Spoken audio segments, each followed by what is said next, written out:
Good morning, everyone.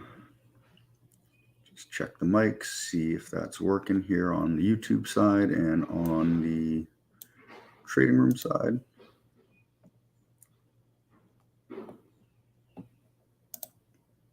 Excellent, excellent. Thank you very kindly.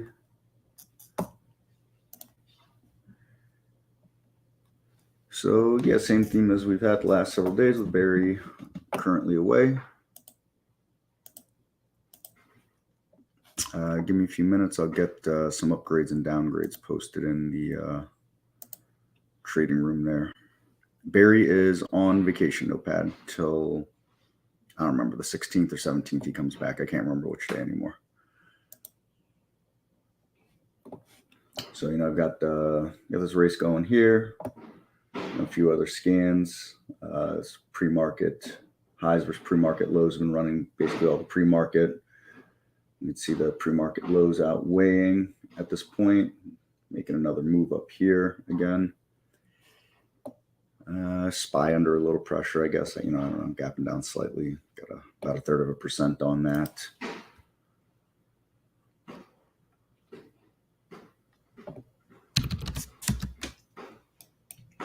Q's a little over 0.5% there, moved down at this point.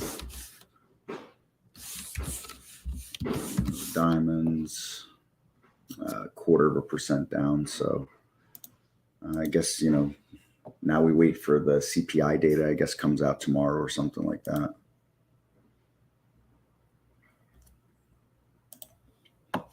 Outside of that, my theme will be to wait, see what starts to unfold in the market. And take a look at OKYO. That was a bit of a flyer yesterday, right? Yeah. Making some moves here in the pre-market.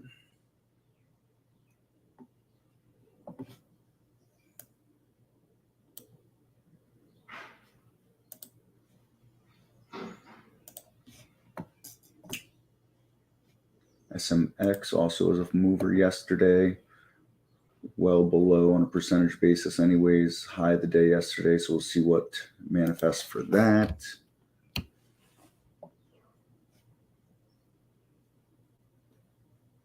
NVAX, I haven't seen that stock in a while.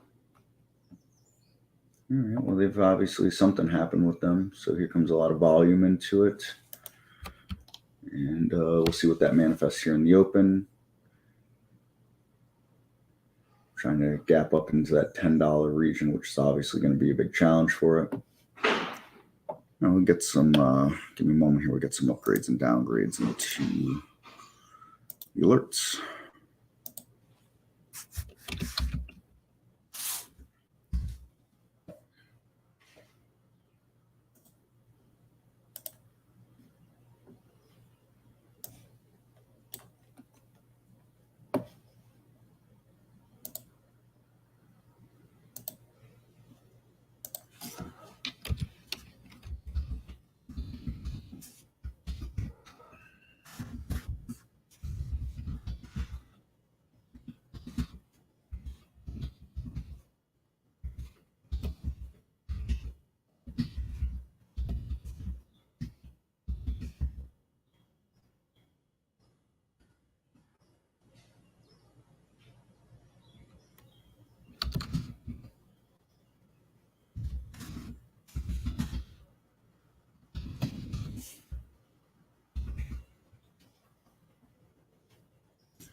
A lot more downgrades than upgrades today.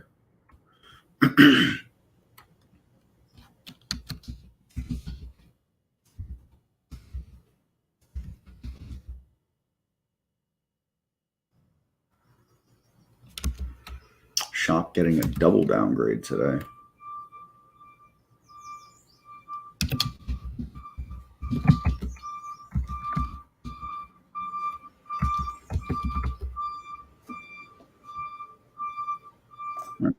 Your upgrades and downgrades. Didn't shop just get upgraded last week? Gotta love that stuff.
There's ENSC.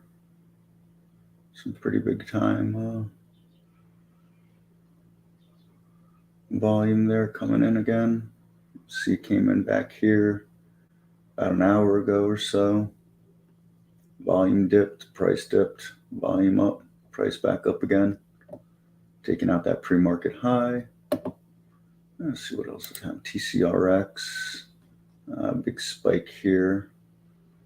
Let's come back down a little bit. We'll see what happens going into the open. And we looked at NVAX SHLS. I believe that was on the upgrade list. Maybe it was the downgrade list. I thought it was on the upgrade list. Yep. So they got an upgrade. Looks like that's playing a bit of a role here. Also past earnings.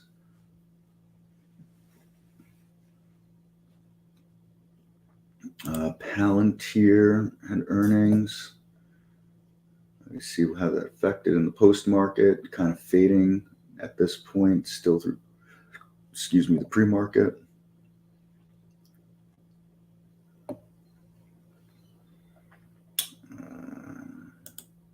SCAT, bit of a pop here in the pre-market, but not a lot of volume, only 20,000 shares traded on it. You never know. Keep our eye on it. ASRT, 400,000 shares on it traded. Big initial move, kind of hanging around at this point. We'll see how that looks.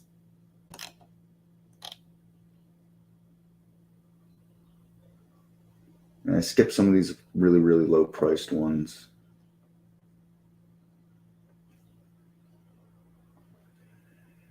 Da, da, da, da, da, da.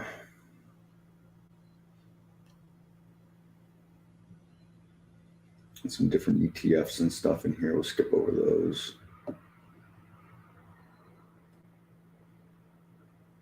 Pretty low volume on some of these. Riot, RIOT, obviously a Bitcoin play, up a little bit here. Decent volume, 400,000 shares traded on it, 420,000 shares traded on the day, give or take. I'm sorry, 366,000 shares. I was looking at SPCE. So we'll see what happens there. I think Bitcoin last I looked was something like 27,500, something like that. Yeah, I think so too. Real is looking at Palantir in the pre-market a bit here. I think that could be something going on here.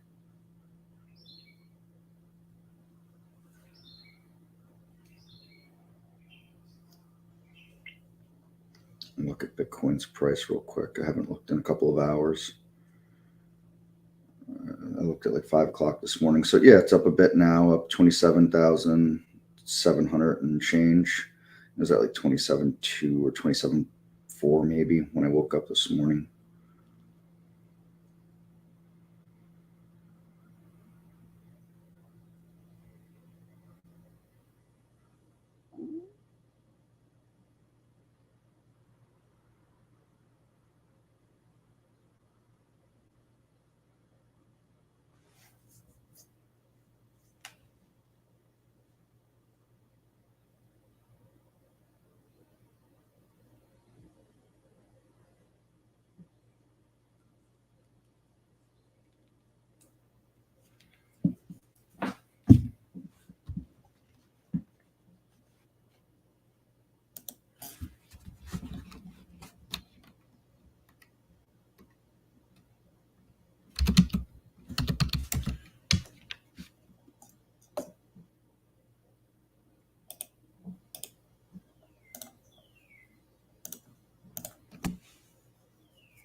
Greetings, hello to you there, Fast Lane. How are you over there on YouTube? Glad you could join us.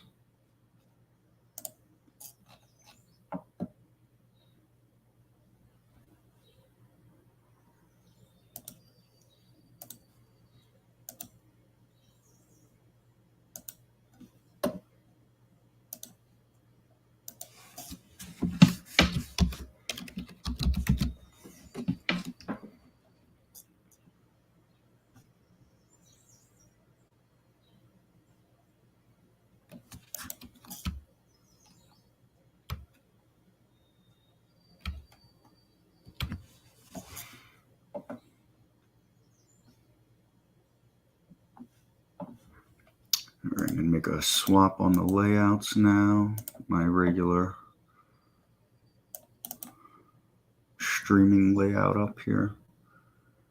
We've got a pretty good pulse on what's going on in the pre-market at this point.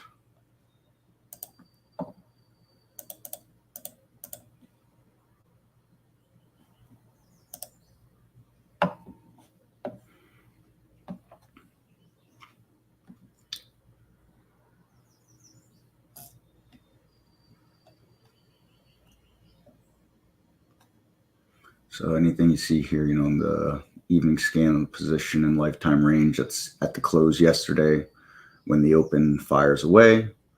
Obviously, this will go mostly blank as there's some volume metrics that have to be met there for those to show up.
Mateo, I don't know if you're asking me what stocks are on my watch list. I don't really have a watch list right now.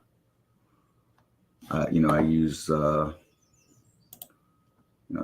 my day trading, I like to use these races and kind of let them dictate to me what we're going. If you're asking me which ones are on my list.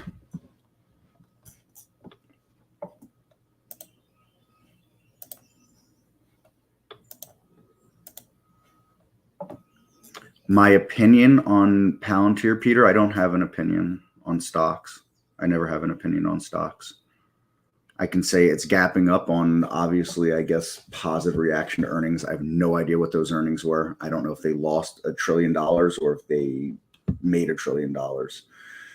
Casino is open, but, all I can say with Palantir is, if I could type it right, that would probably be good. It's obviously going to be in play. I've set a price alert to see if I get it on a pullback here or look at it on a pullback here. I will not chase it no matter what.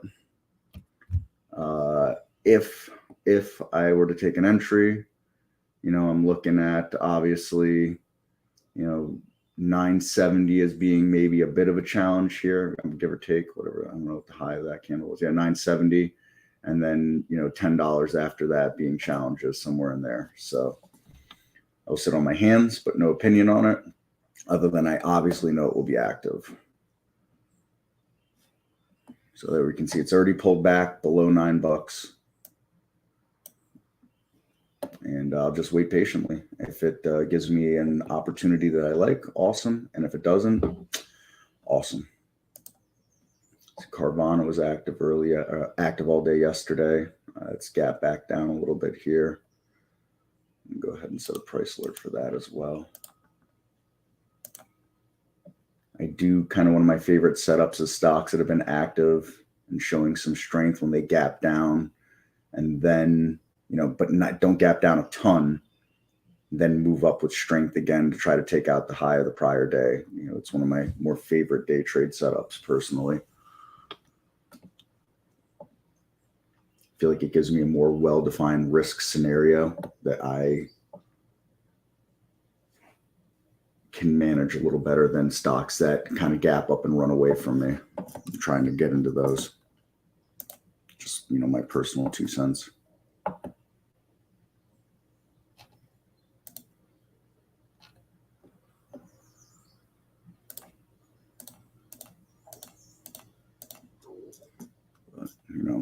barring something crazy, much like yesterday, I will be doing a whole lot of nothing in the first at least 25 minutes, I would say.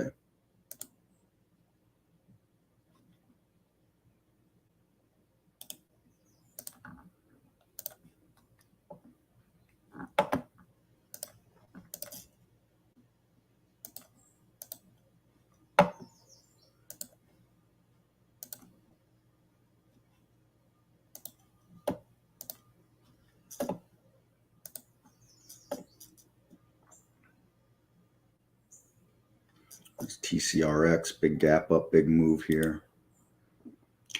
See 12, almost 13 million in the float. Again, we set some price alerts on some of these things. I just set the price alerts above, and then I'll kind of track and drop them accordingly. They take off again. They take off. Is what it is. LGMK, what are you? Yeah.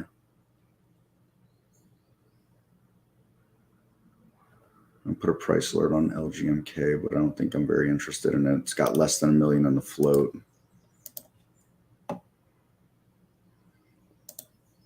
OTLY. Earnings this morning, obviously positive reaction on the open here for those earnings.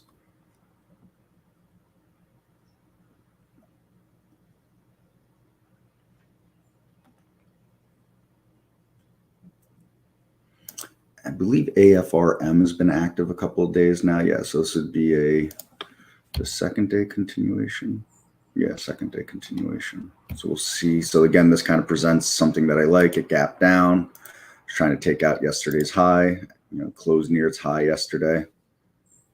So, keep an eye on this. Almost 1 million shares traded on it at this point.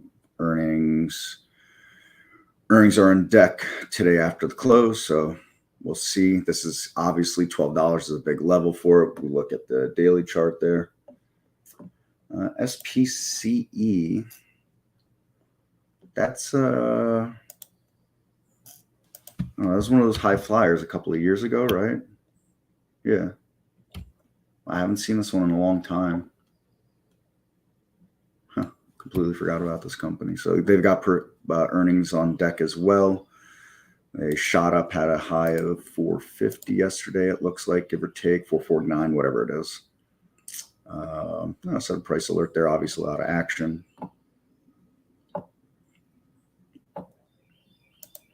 ENSC. So obviously we can see this had a big gap up here at the beginning of April, the end of March actually. Held that gap, and here it is with another big gap up today. Throw a price alert on that. So, here, populating a watch list, if you will, I guess now.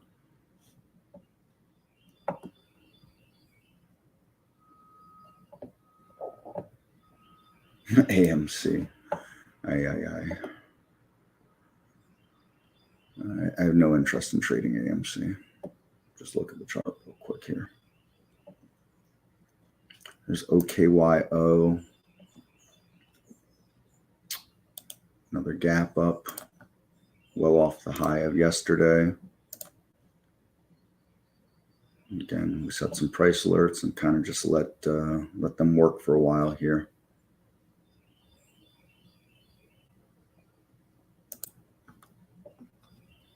There's Carvana trying to close that gap.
So TCRX really making a move here, challenging $4.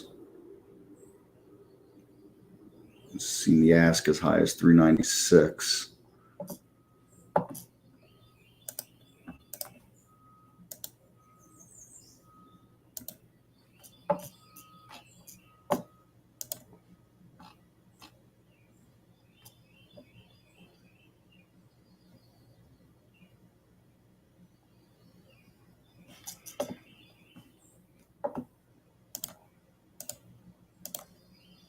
So there's, Palantir really giving it up so far off the open.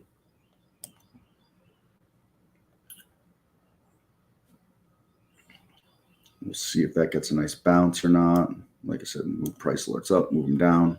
Just kind of track. TCRX is halted. 425, stacking right at that number right now. Saw an early bid ask come in on the stack at 530 down to 490. That's stacking right where it closed for a second. It's bouncing around 430. So we shall see. I'm going to remove my price alert all the way up for when it opens. I'm sure it'll pierce that on the up halt. ENSC, that is giving it up after a big spike there. Again, bounce these things around for now. Patiently wait, see what happens.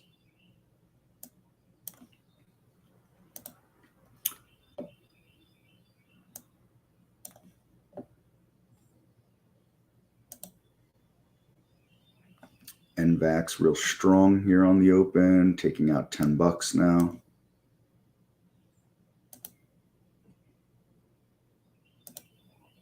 Carvana at 11:30, it's closed the gap.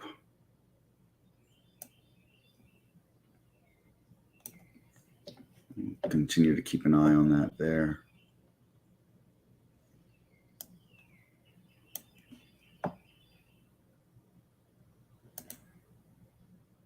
Palantir trying to bounce a little bit now.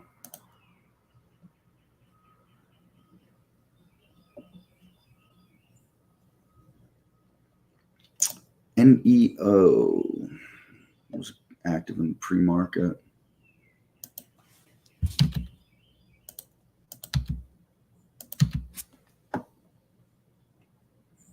So let's see, it had earnings during hours yesterday, it looks like. It's unusual. You don't see many of those. We'll go ahead and set an alert for it all the same. GNI. You know, it's setting a lot of price alerts. I don't expect, you know, 2 or 3 pan out to be an actionable move. That's decent to me. But, you know, price alerts are great to help keep these things in focus. I'm finding on the race here. ASRT, we talked about that in the pre-market. Earnings reported this morning.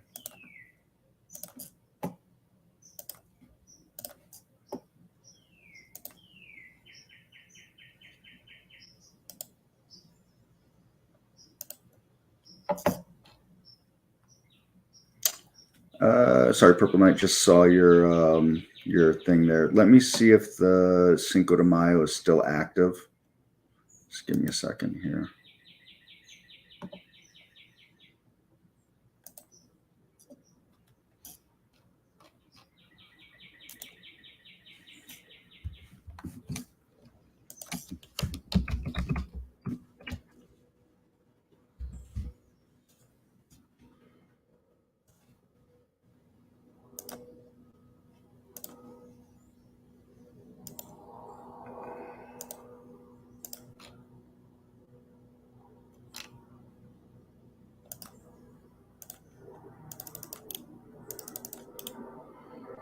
All right, so Cinco de Mayo is still active. I don't know for how long.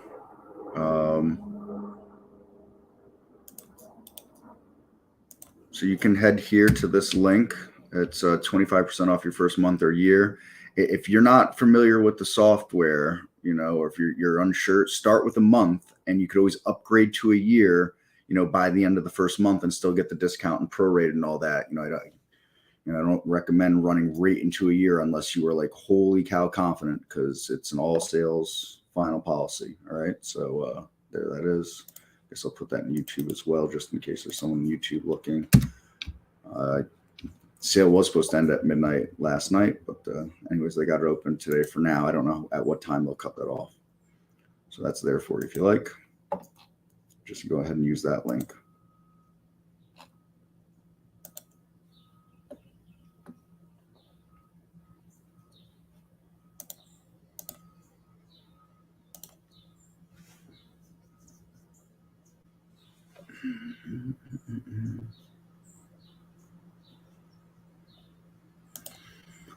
So, you know, this is why I wait. Carvana comes, closes the gap, and, you know, look at this now. I know there's some people, someone said something about, you know, maybe possible short on it. Could be, you know, they can't hold this here.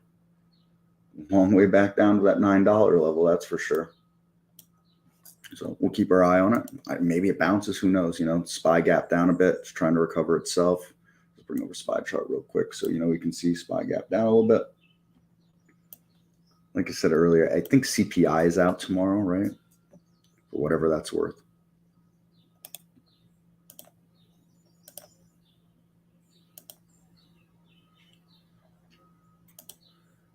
ASRT still kind of bouncing around. Palantir still a bit below the open in here, or a bit below 9, I should say. Thought it bounced a little more than it did.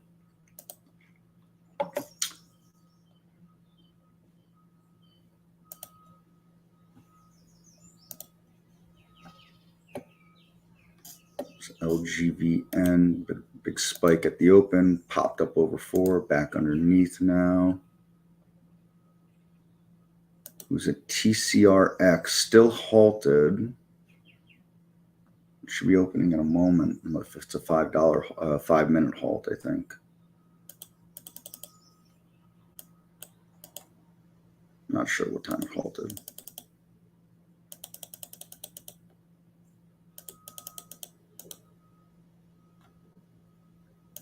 So it looks like it halted almost at 38 on the dot. So it looks like it's going to be a 10-minute halt on TCRX.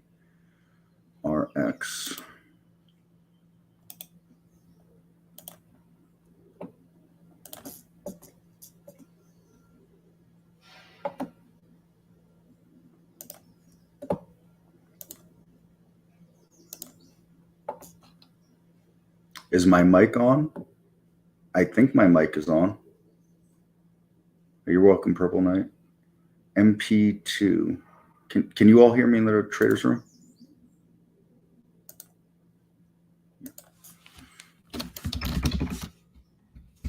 You all.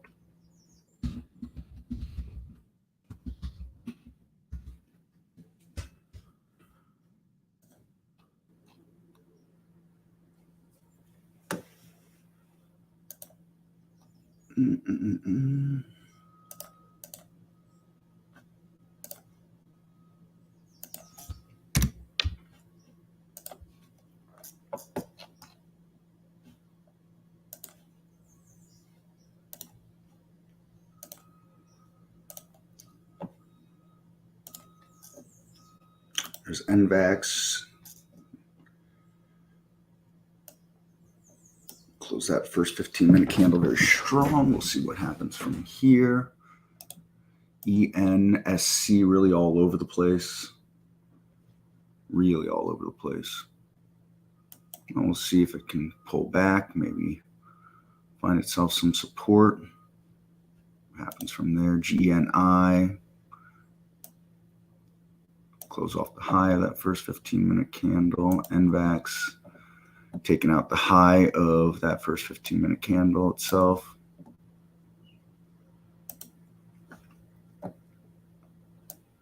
A few potential strong plays here so far. We'll see how it pans out.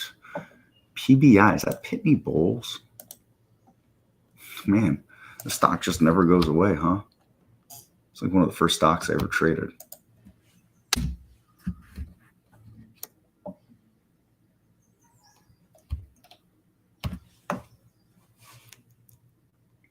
And earnings a couple of days ago. Was it on Thursday, I guess?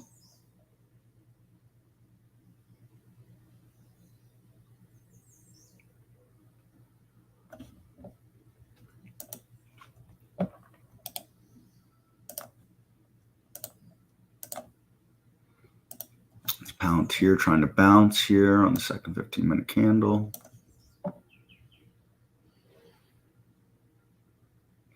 BBAI. Haven't seen any AI plays in a couple of days, right?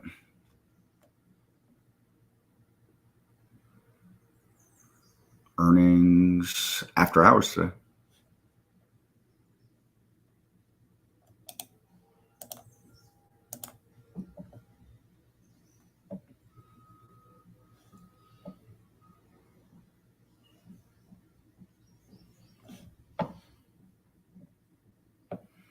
So just bring over this 30-day market breadth real quick. Early in the day, we've got 30-day highs versus 30-day lows. Lows are edging out slightly at the moment. The big cap movers right now, I mean, can't get more of an even split than that. And the small caps here, real bias to the downside on the small caps. So let's see, TCRX has opened, shot up to 5, rejected off of 5, bouncing all around. Spread open, spread closes, spread open, spread close. This thing's going nutso right now. We'll keep our eye on it.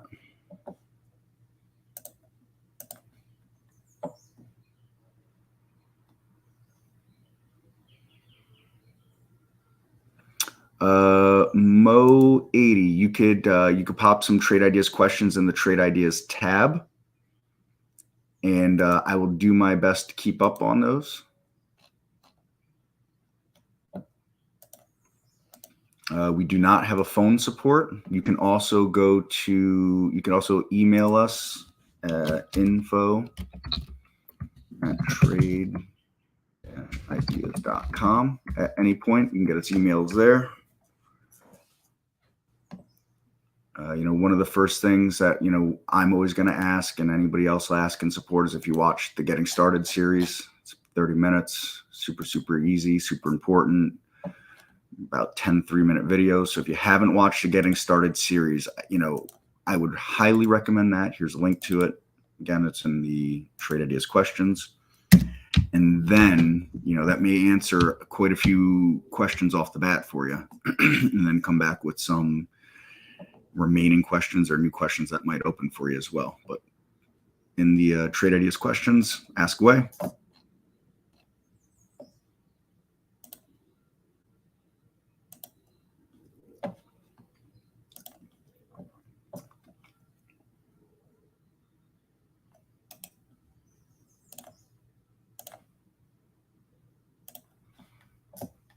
OGMK kind of kicking around here. 540,000 shares traded on the day. Not terrible. The daily chart is terrible.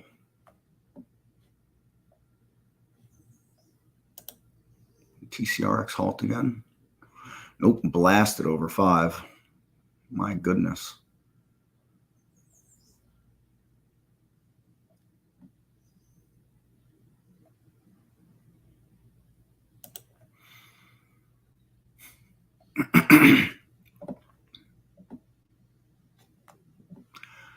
Man, you haven't seen this one in a bit.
Just quick on the sector analysis. You got the shippers here.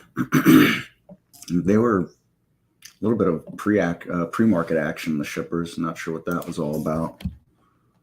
Zoom out on some of this real quick. VXX.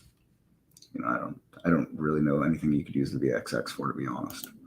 Not for analysis of the market, anyway, as far as I'm concerned. Just look at the regular VIX. And we don't have it, but if you're here, you must have a broker, so you could always look in your broker for the VIX. Natural gas again, semi-continuation of yesterday. SIL, but SIL is heavily weighted. Just a couple of stocks. I don't know. That's the best to look at. But gold. Move down, trying to bounce after that move down. Home builders. Shout out to the homies. Home builders, making a case. Gold miners.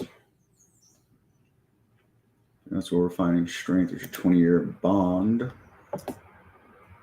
I'm not a bond person, so I don't know what to tell you with bonds. Energy, XLE.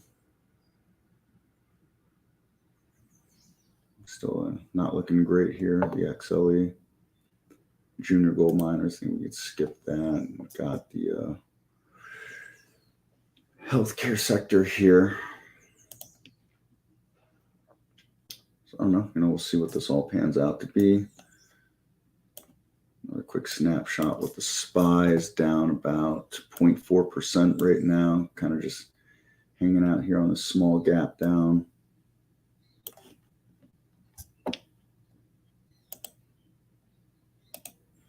NVAX rejected off that recent high of the day again.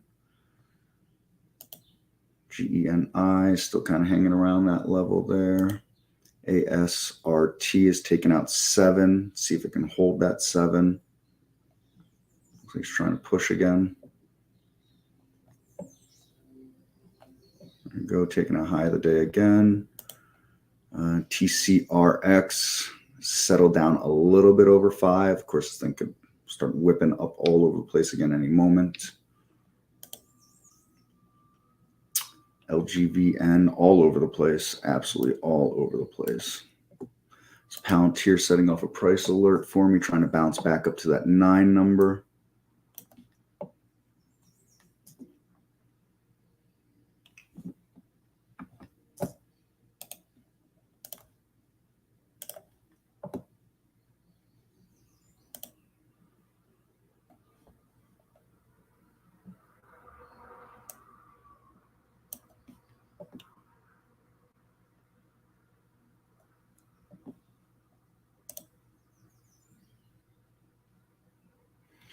VYGR reported in the pre-market. It's making some moves here. Some pretty serious volume early on. Let's look at our 5-minute chart. You see on the 5-minute chart some fading on the volume here. Always going to be, for the most part, always going to be faded off those early candles. Obviously, you see a lot of times the heaviest volume there. Things will settle and then pick back up again later.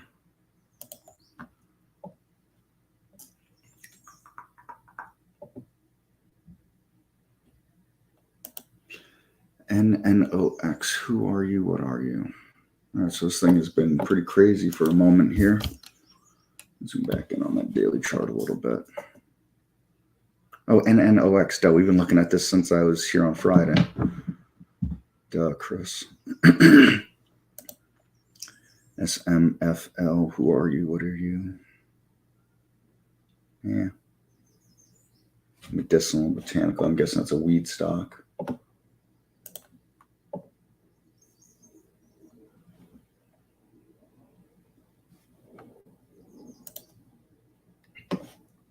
I mean, I would guess from looking at the daily chart, it must be a weed stock. NVAX shot right up through high of the day again. Again, this is why I set things out for a little while. Tough traders, tough traders.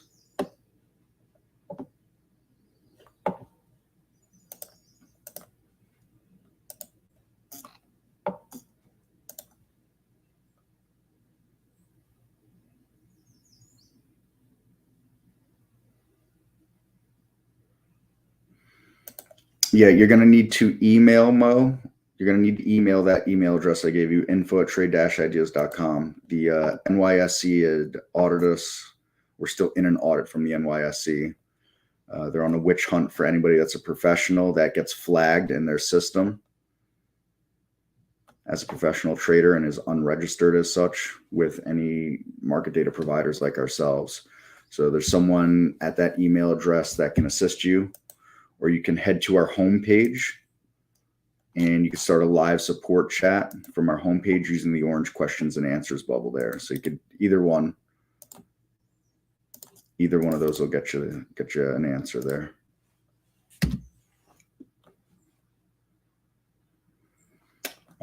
You get asked a series of questions and whatnot, and the NYSE and the NASDAQ will verify and approve or disapprove.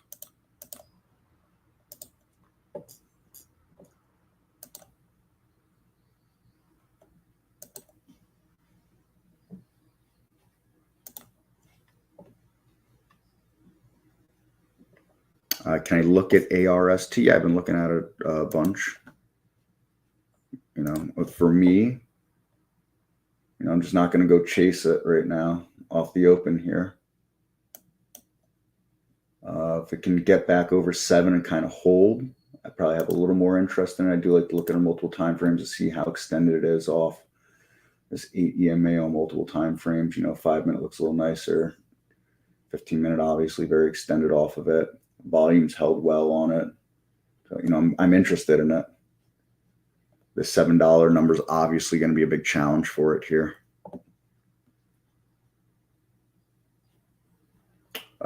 $50 million floats. It's not a small float, not large, but not small either. Got a pretty sizable short float we report here and short growth as well. So, those are things I could throw at you there.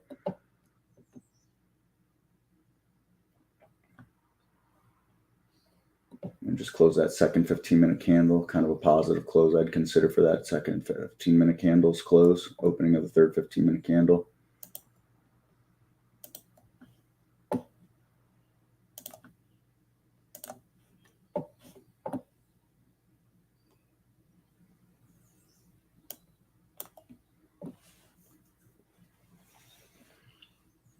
There was Carvana again, back right up at it again, trying to close that gap again.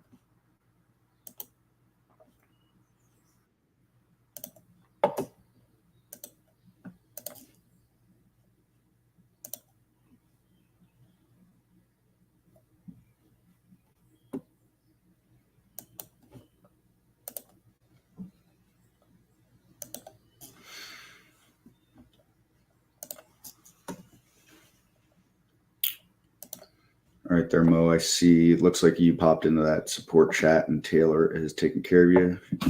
She should get you squared away one way or the other in a moment there for you.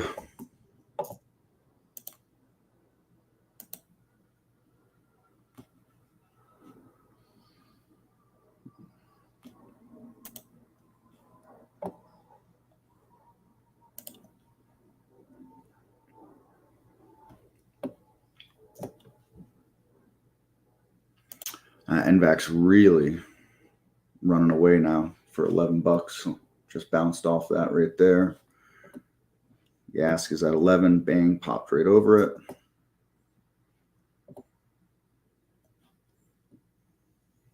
Big ups to anybody that ran into that and grabbed that. Nice trade.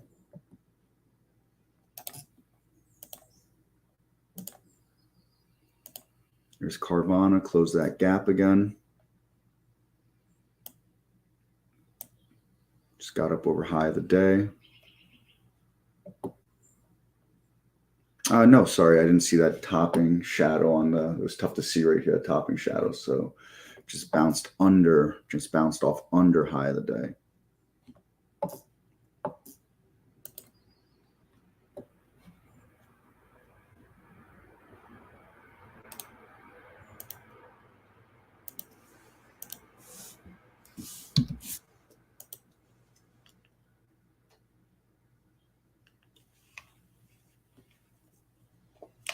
There's Palantir again, back up over 9.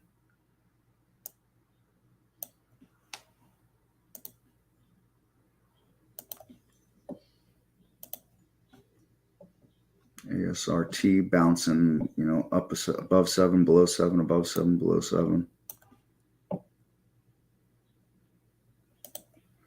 LGMK. That looks kind of dead for the moment.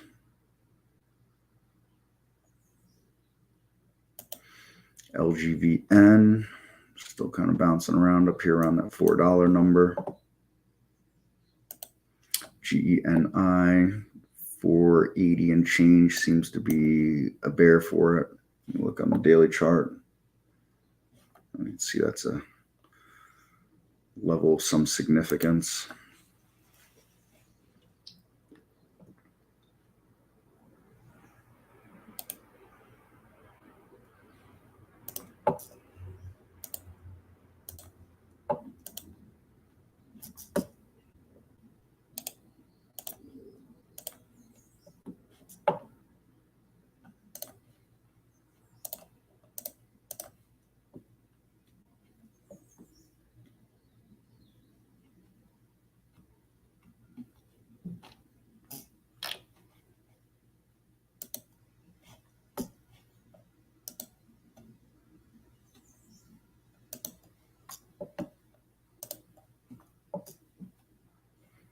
You are very welcome, Mo. Happy to assist any way I can.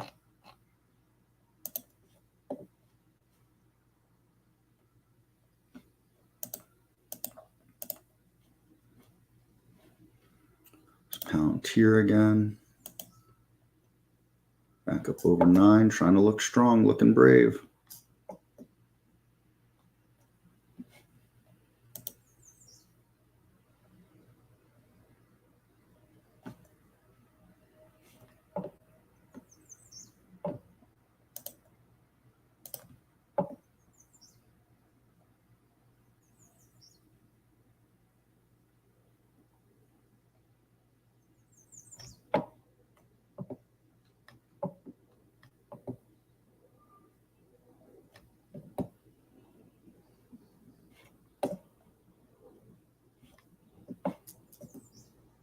Carvana takes out high of the day. A little bit of gusto there.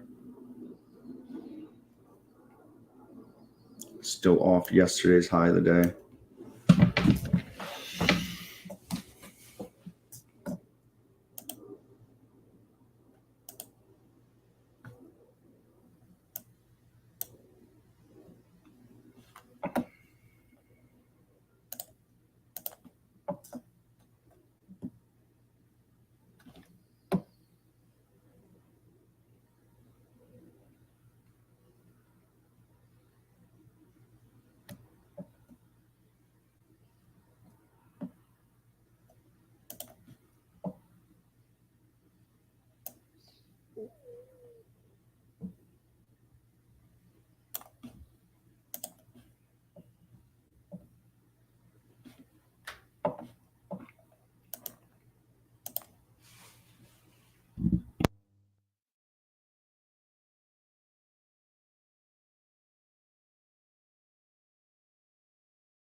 I took some Palantir at 9.12.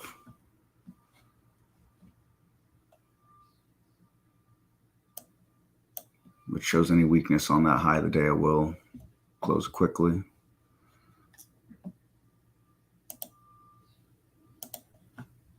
I'm still watching this ASRT.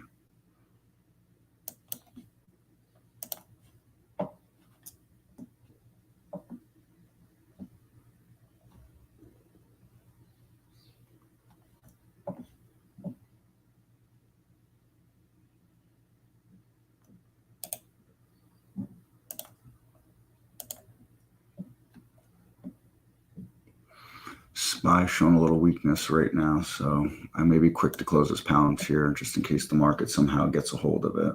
Looking at that right there as well.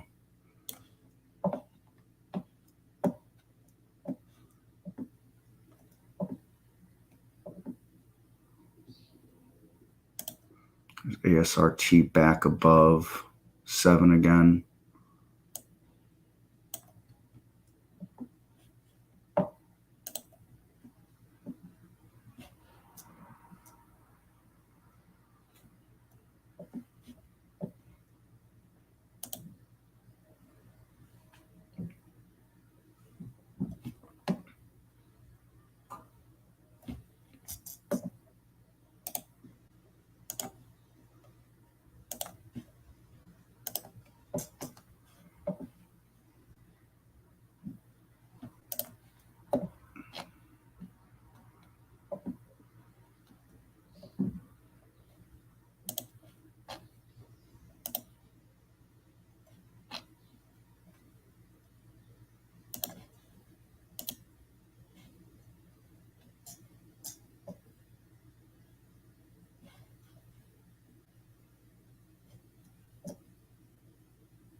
Retired Fido, WW.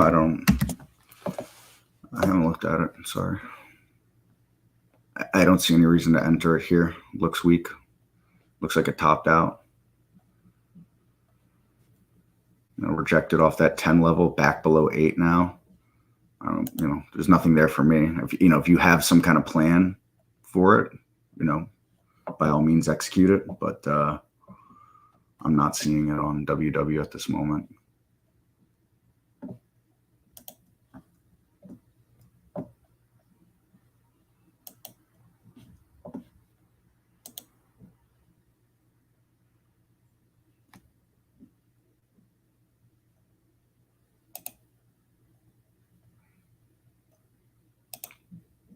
Still watching this ASRT. Volume's come down quite a bit on it, especially on the 5-minute chart.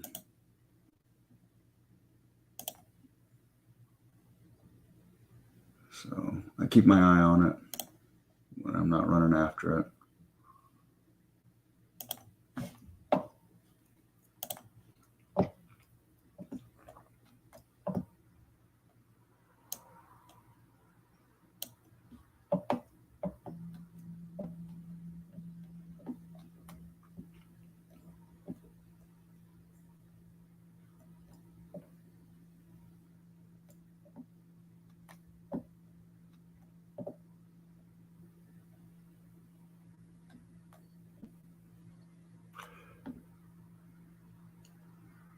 I've just dumped a little of the Palantir. I know it's only a 15 cent gain on that. At 9.27, I sold some, but just in case, lock some stuff in. And I can feel okay if it makes a little pullback. I can still walk away with some profit.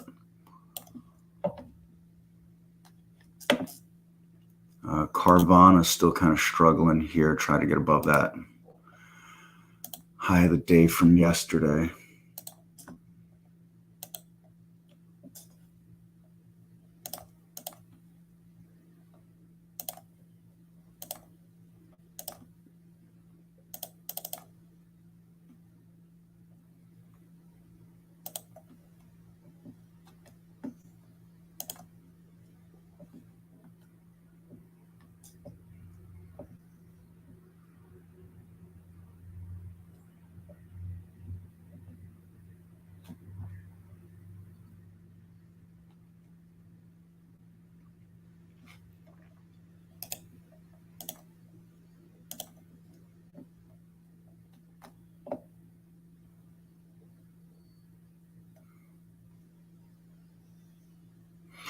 TCRX.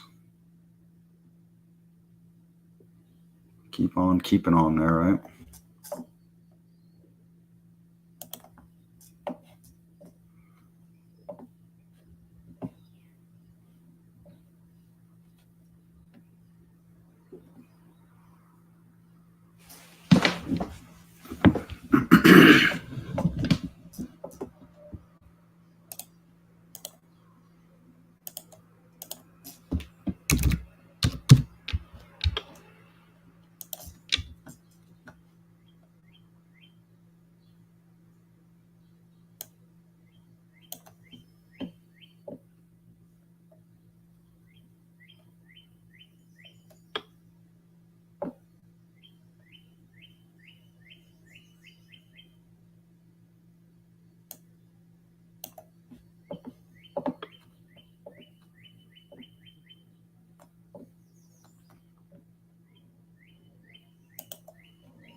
All right, just kind of watching things for the moment right now. Carvana blasted through here, it looks like. Still hasn't taken out that high of the day, but looks pretty strong here. Oh, I should have pulled the trigger there.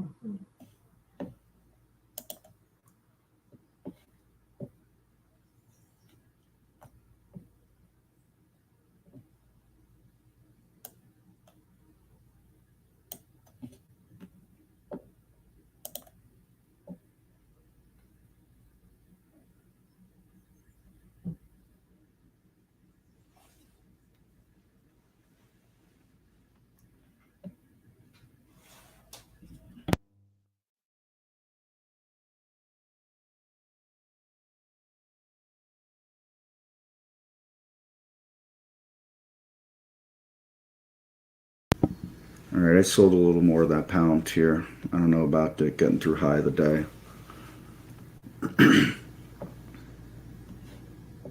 If it does, I'll revisit, of course.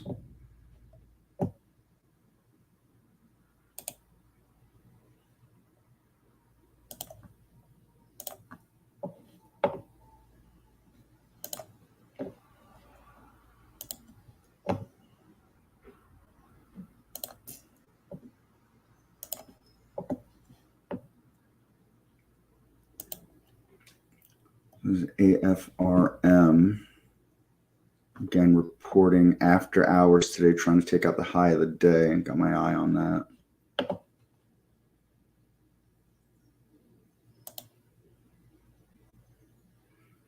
Carvana, real strong move. GENI. Just can't do that 480 level, give or take. NVAX hovering around here, just under 11. Pop that up a little bit.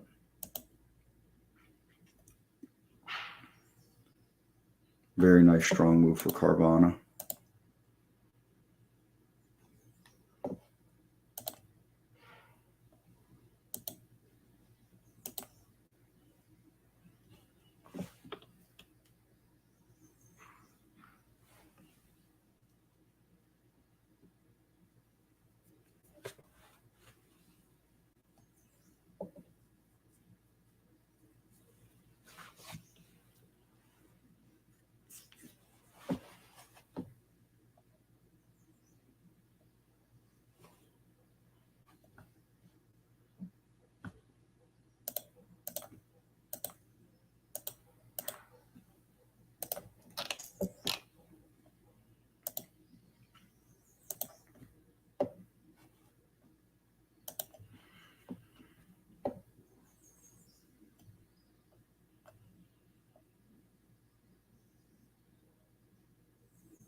Still watching that pound here. Just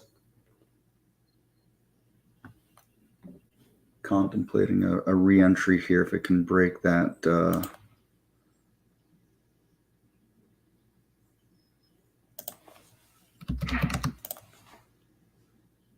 break that 930. A lot of volume coming to it. A lot of volume.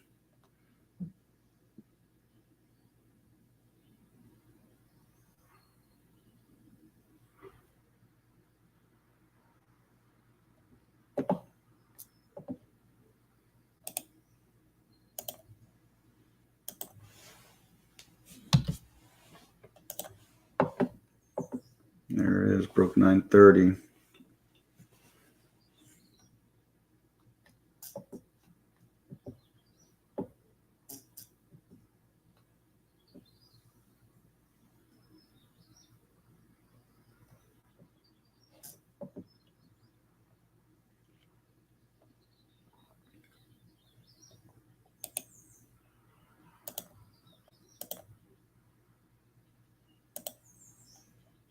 Well, that ASRT volume's really kind of dried up on it right now.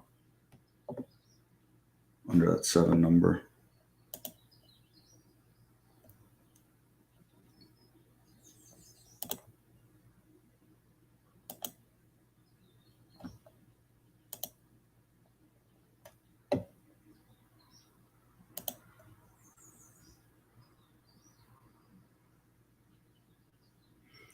DMTK.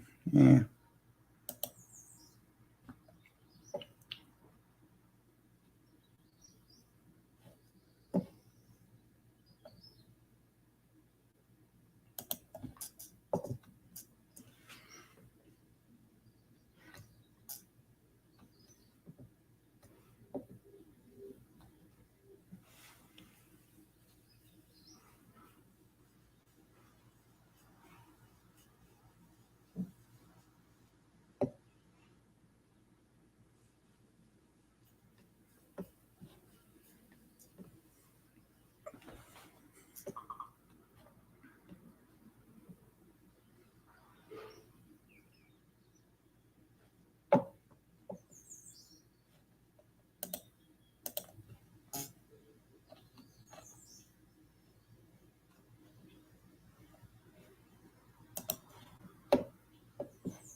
I'm just going to kind of wait patiently for a little bit here.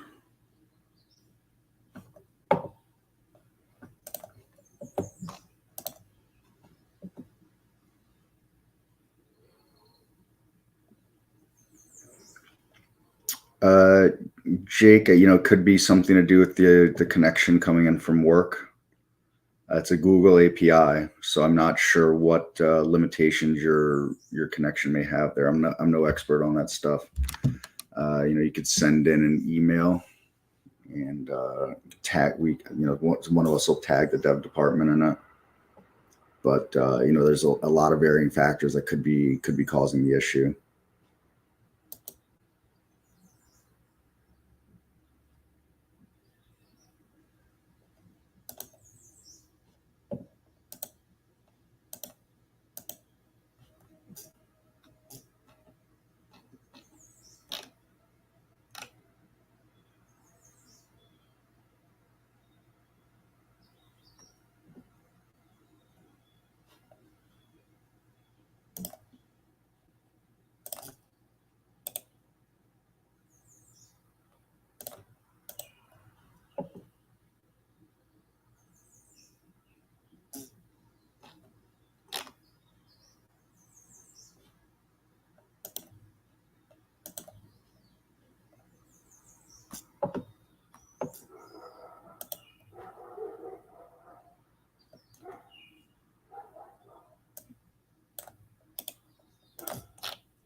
There's that ASRT.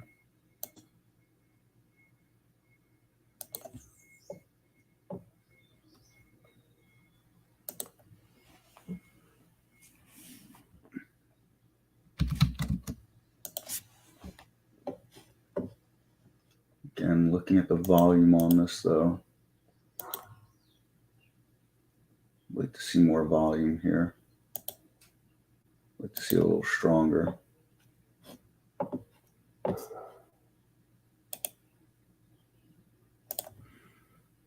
There goes Palantir. Very nice. Room up to this 970 level we talked about before, and then $10.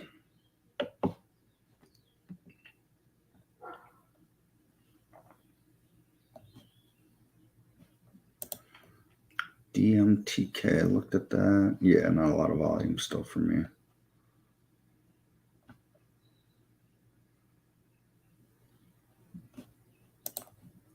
BLUE.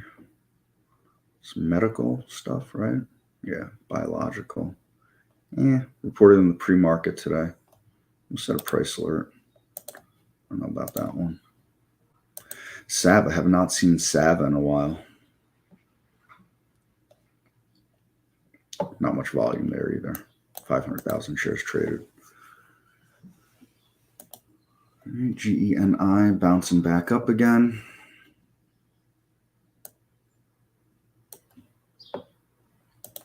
GFAI, this was fairly active a few days ago. I guess a few weeks ago.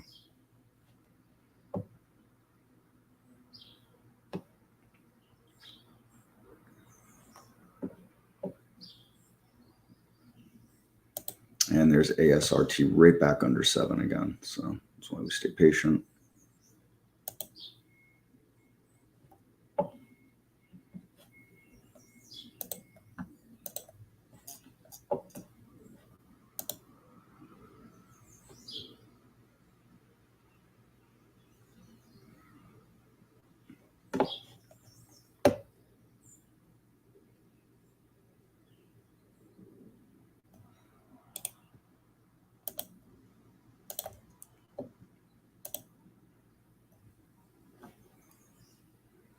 I'd like to see either pullback or consolidation PLTR, same thing.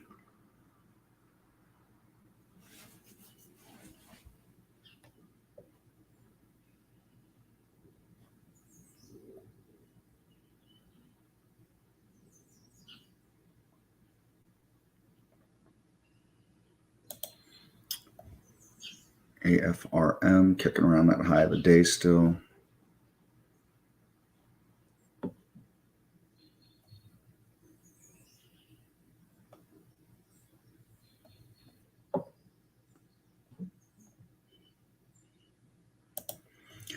TCRX hanging around here at the 540 number for a while. 540, 550.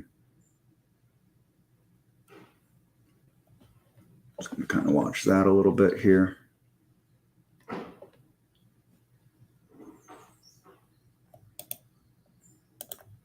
And NVAX back under 11. Carvana trying to take out 12. There it goes. Popped, hit 12, bounced right back under it.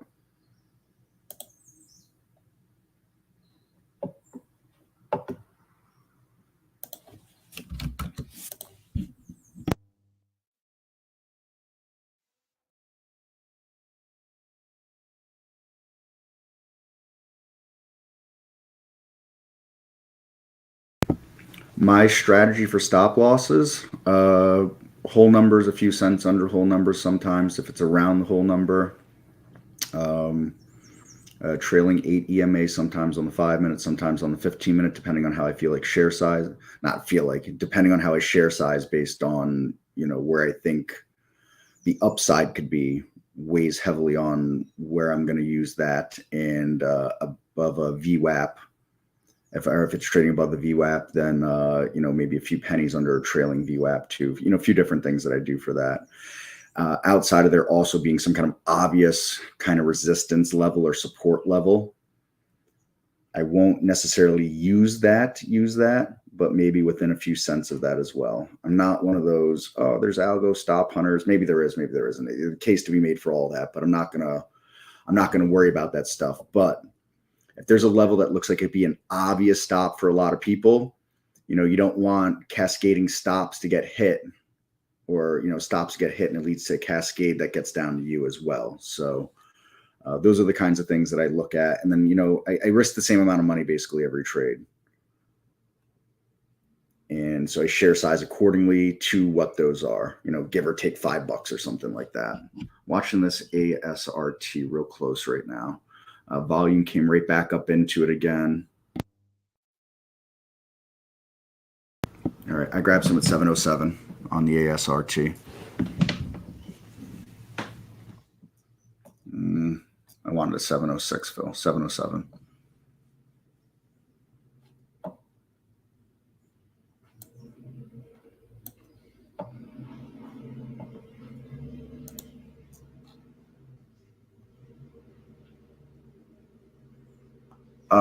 On my day trades,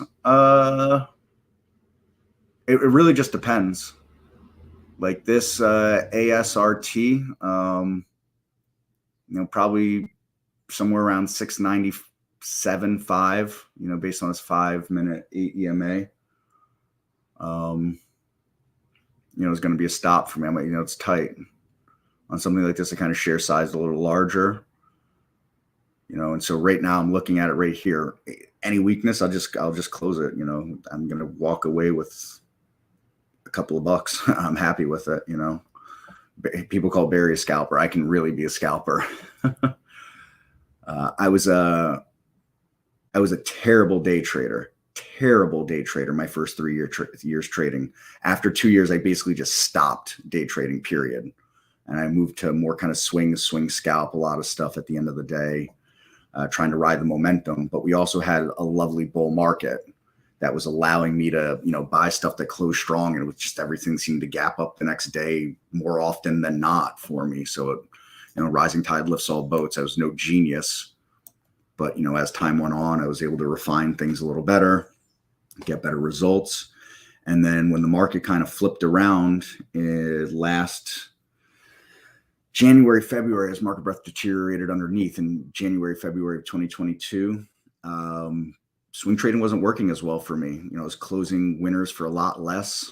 I was taking more losses, and we had come out with the stock races, and I started using those and playing around in the simulator for day trading, and I was starting to have like decent success on day trading in the simulator. So I said, all right, let me move over to some live money, and I've had okay success on it. You know, I'm paying bills.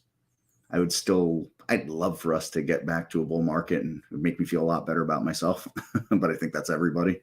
A bull market makes us all look like geniuses, or a lot of us.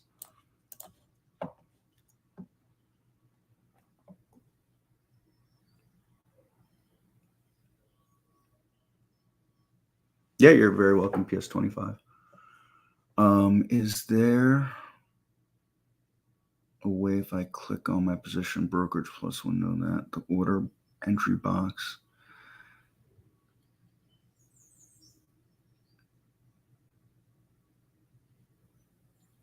You should be able to just click on it and the symbol goes in there. It's going to depend on symbol linking. Right, so here, let me shrink this down a little bit. So this is brokerage plus, and I connect to simulated trading here. You know, should be able to load whatever I'm clicking on. Oh no, it's not. Hold on, I don't have it. The symbol linking. So make sure you got your symbol linking here. I click to all, and that should be loading. You know, whatever you click on in that box right there. On occasion, for some reason, E-Trade, their API, you know, careful how I word these things. Their API just doesn't always work the way you'd like it to, or work the way anybody would like it to. So you might have to connect and reconnect, or you can also try connecting to the simulator to see if it like kind of wakes it up. A couple of weeks. All right. That's strange. I still kind of use brokerage plus with IB once in a while. Try to do like a small account challenge with myself. It hasn't really worked out the way I thought it would. Um,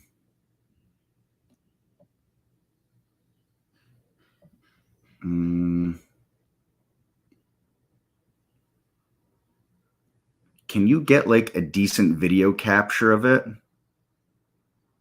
Alex, and send it into the info at trade-ideas.com? You can get a decent video capture of it to show us, and then also go to, on your menu bar, go to help and send files to support, please.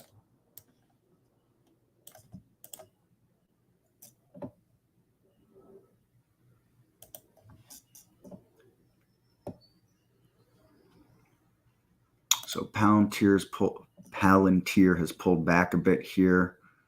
Did pop over 950 actually. I didn't notice that before. I'm going to watch this here and see what happens as the 8 EMA catches up on, especially on the 5-minute chart.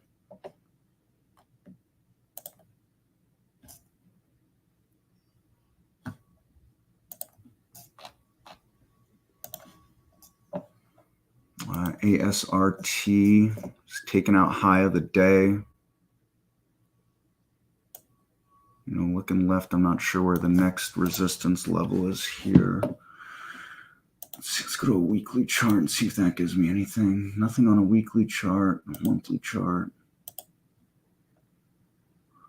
This has got some room here on the monthly chart. Certainly got some room on the monthly chart. You see the volumes come back into, and see that, that's why I waited on this here, right? We saw it go sideways with some declining volume. Then we saw that volume pick up as it got back over 7 right here. The patience paid off on that, right? Actually, just going to close a little bit. Yeah, I'm going to close a little bit. Got to close a little bit, 724. Just in case. But I'd like to try to let this one really work.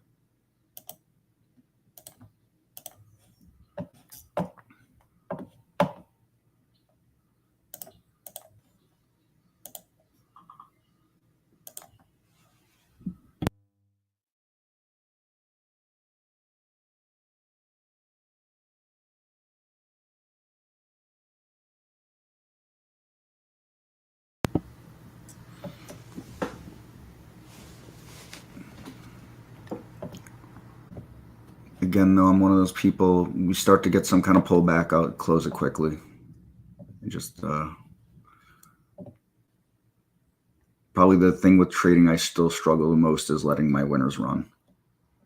But by cutting my losers very quickly, allows me to keep an okay win-loss ratio as far as, profit factor goes.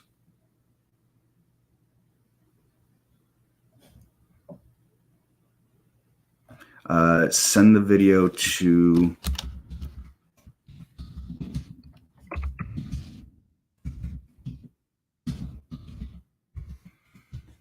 info@trade-ideas.com. Normally, they'd probably make you go to the live support chat and do some more troubleshooting there, but it's difficult for me to do this and that right now. And when it comes to Brokerage Plus, I'm it.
I closed a little more of that ASRT at 720, just in case.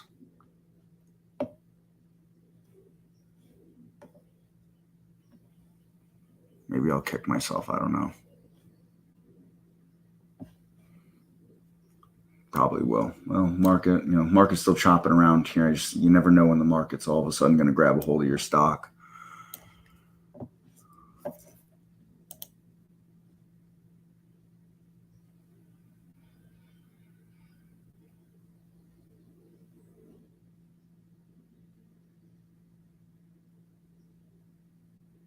Okay, thanks, Pepe. Appreciate you throwing that out there.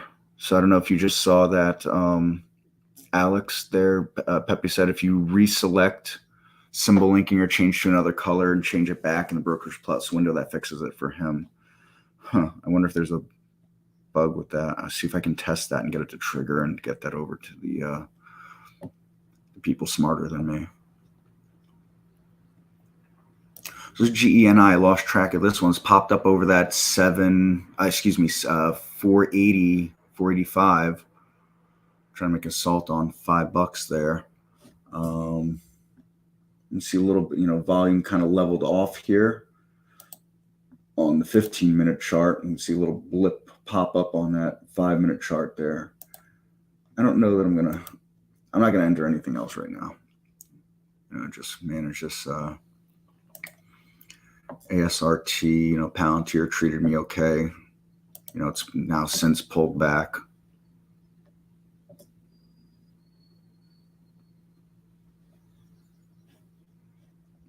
Walk away with a couple of winners yesterday. Walk away with a couple of winners today. I'll be more than happy. It's a nice way to start the week.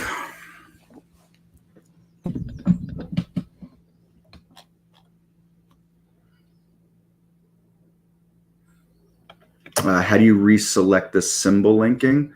Let me bring that Brokerage Plus over again. Here, give me 1 second. So go to Windows and go to symbol linking and I guess click around, do one, then do the other. And bring it back to whatever you have it linked on.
If you do me a favor, Alex, click on brokers and connect to the simulator.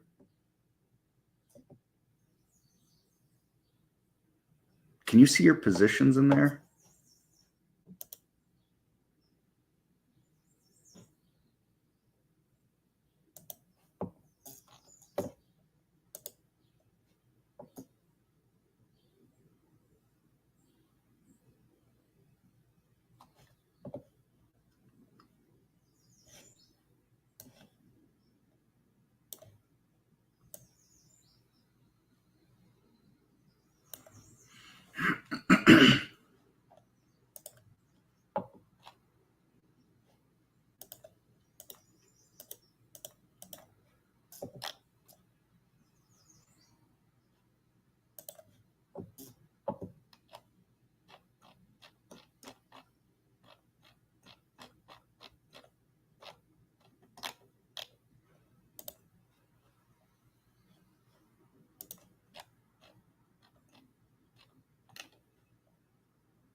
Here, Alex, do me a favor, Alex. Do me two favors. One, let's for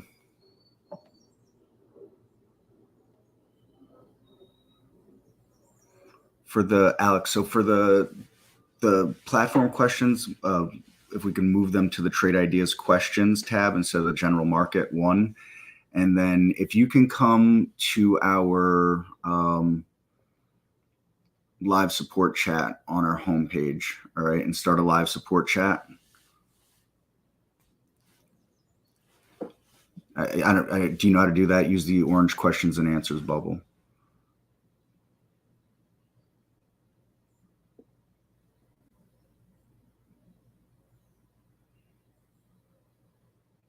On the executions, I don't think there's a way to change that on there. I've never experimented with it.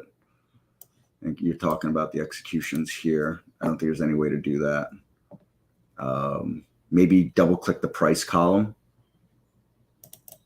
I don't think I made anything here.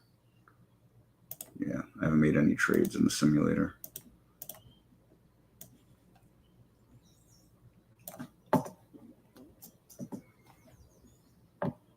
There's ASRT, just got rejected off the high of the day again. I'm still holding some.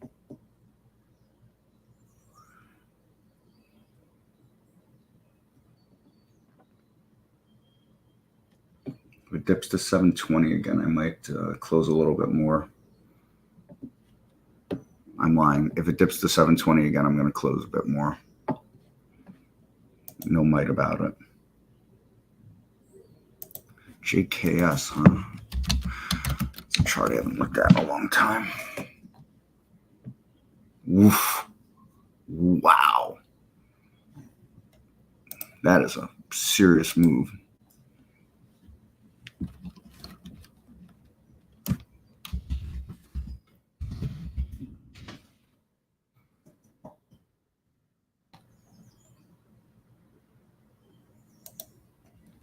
So there you go. Pepe says you can order by any column.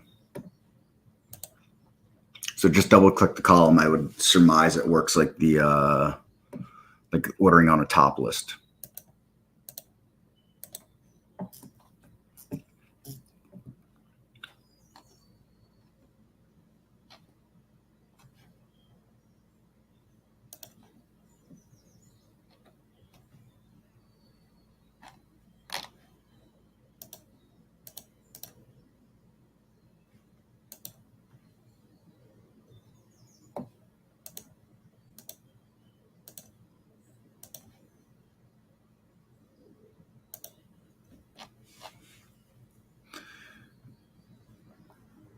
Federal agents execute search warrant in Jacksonville. That's never good.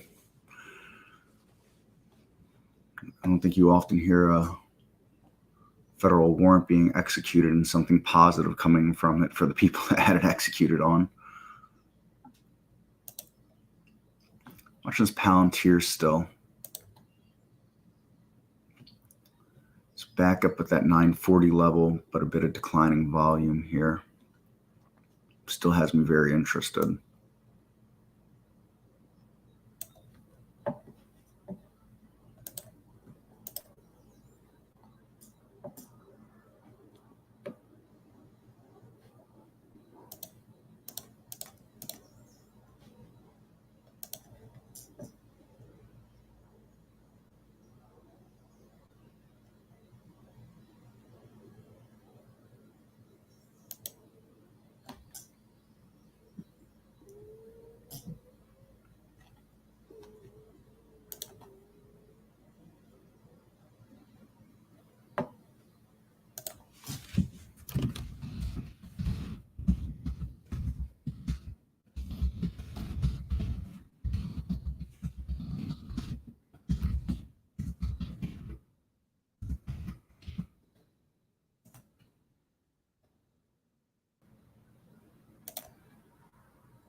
TCRX, lost track of that one here.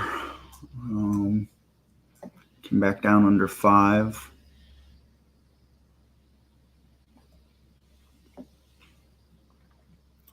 Fighting around the VWAP.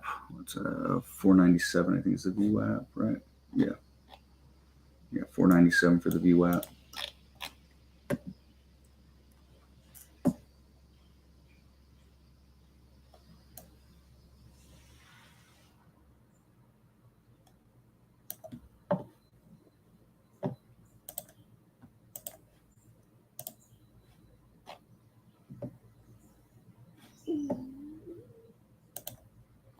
ASRT. I'm holding just a little bit of it now. I don't like when stocks that I'm holding do this, trying to punch through and can't, and then the volume starts to fall. So we lighten the position. Tonight's dinner's paid.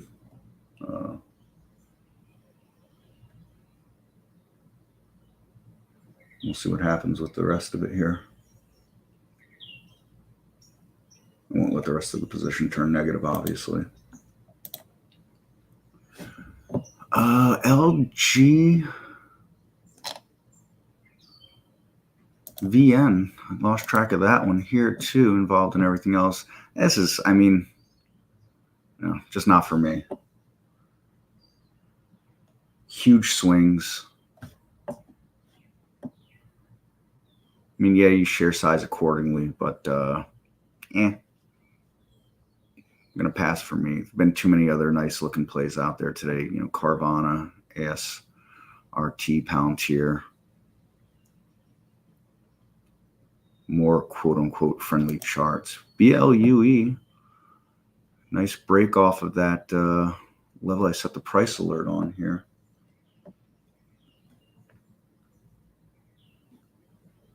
Going to run into resistance at 5, of course.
No, Alex, the link that I sent you was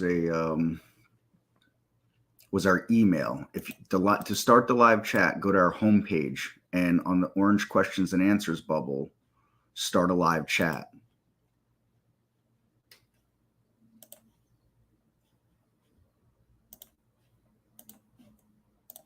I see your email came in and Steve had responded.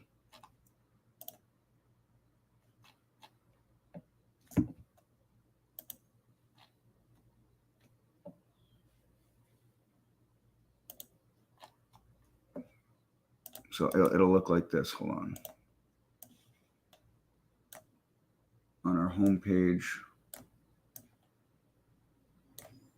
questions and answers, go to ask, go to chat.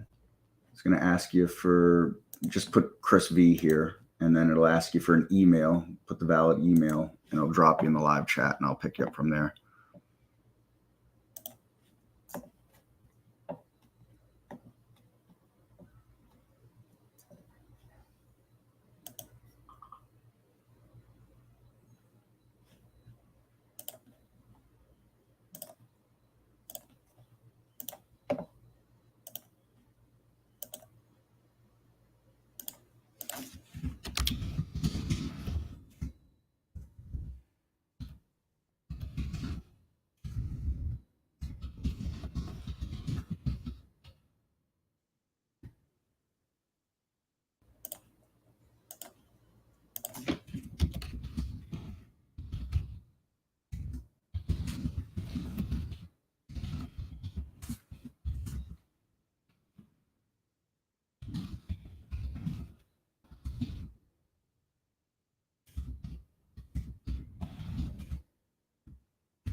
I just look at volume candles. That's all. That's my method of tracking. I mean, I put up 1 minute and 5 minute volumes here, but I like to, look at the volume here to kind of compare here, and obviously on the 5 minute chart as well, compare through here. BLUE, we could see increased volume later, later into the day here. That makes me more interested in a trade like this, right? And the decrease and the increase back again as it starts to trend up. Someone actually had emailed me yesterday about, curious about taking the level 1 CMT, or starting to take the CMT exams. And one of the big things that in level 1 is about confirmation, and level 2 too, but it's one of the big things in level 1 is confirmation, how we can use volume to confirm trends or confirm reversals in trends even. So it's one of those things that I think you take on all time frames, and I have taken on all time frames.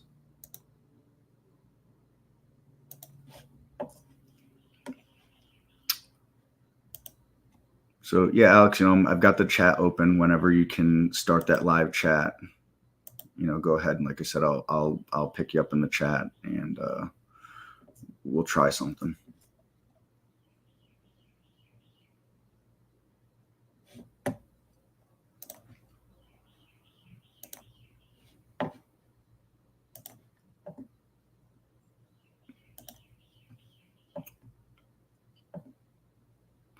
JYD.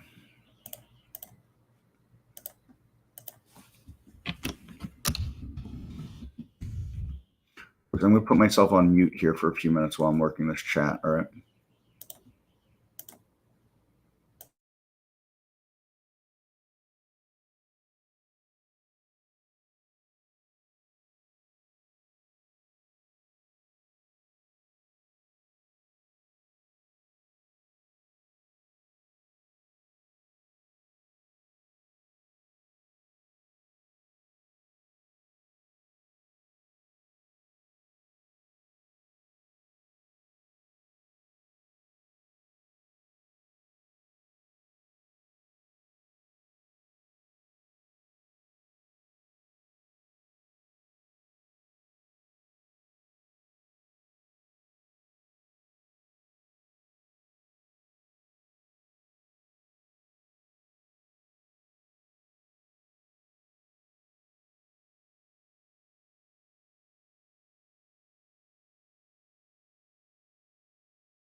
All right, mystery solved on that. Alec, I'd say play with having it docked, setting the symbol linking, and then undocking, and seeing if that any combination of that will allow you to undock it. Mo, how can we try simulated trading? Do we have to have actually funded account? You just need as long as you have a standard subscription with us, Mo, you can do that. So if you have a Brokerage Plus module open, right?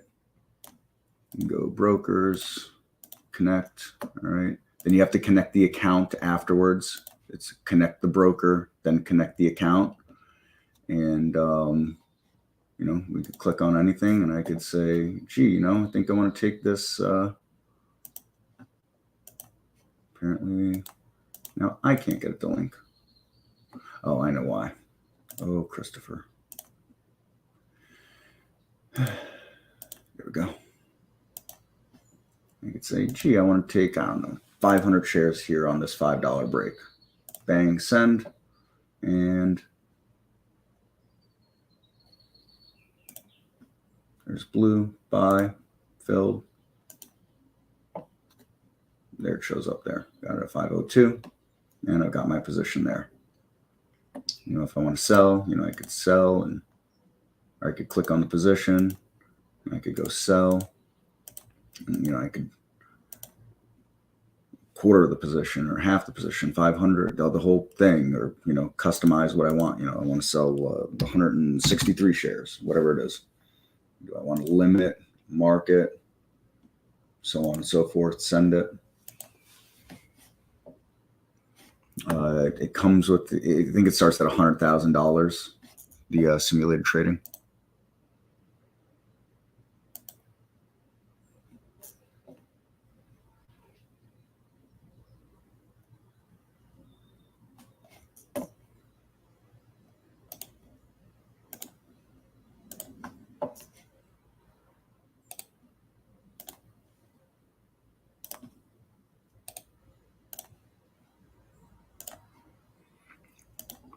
So ASRT still cannot push through that high of the day yet.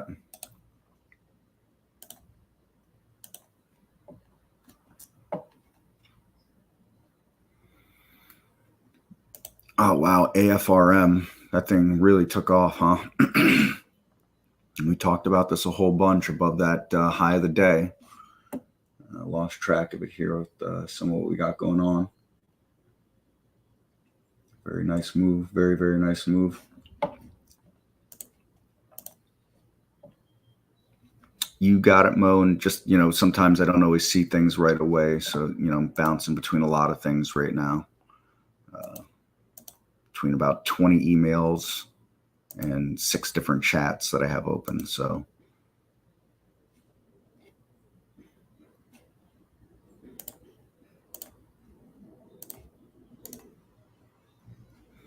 you think trading is hard. Try trading and doing all this at the same time.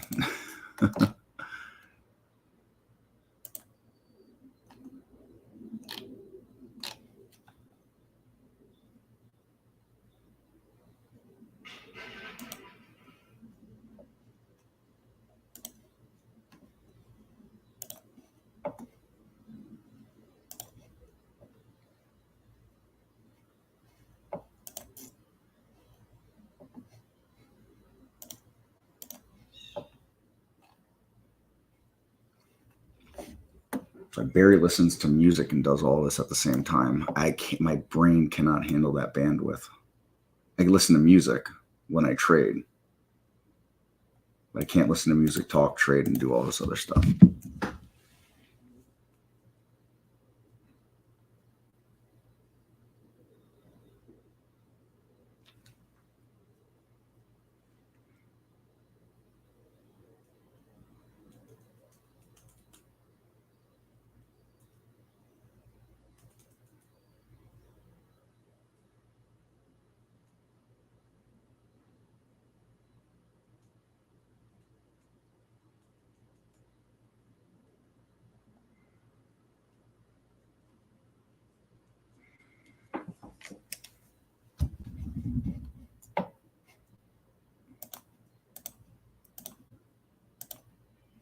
like anything else, I think the hardest part of all of this stuff is not letting FOMO get you. Like, look, AFRM, I lost track, but I missed it. I'm not going to go chasing it now. I made the trades that I made. I definitely left some money on the table on Palantir, but I'm not unhappy about it. We can always revisit things if they set up properly again. Probably one of my other hardest demons to get over.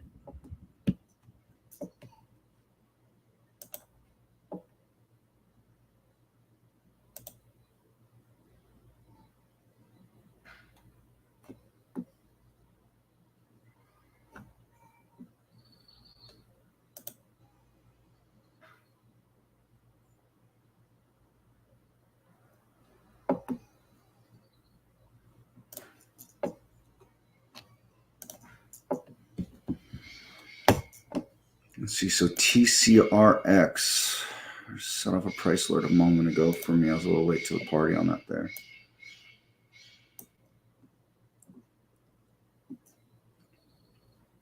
There goes ASRT.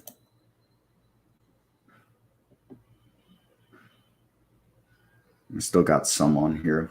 You always want more, right? And again, one of the things I'm looking at now is we've got 3 minutes before this volume candle closes here, and we're taking out the prior candle's volume already. Look at it on a 5-minute chart here. We've got an uptick in volume, 2 5-minute candles in a row. So we continue to let the rest of that position work and see what we can't or can't get.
So sorry, folks. I went radio silent there for a few minutes, working on a few things around here. And I wanted to showcase something in a video.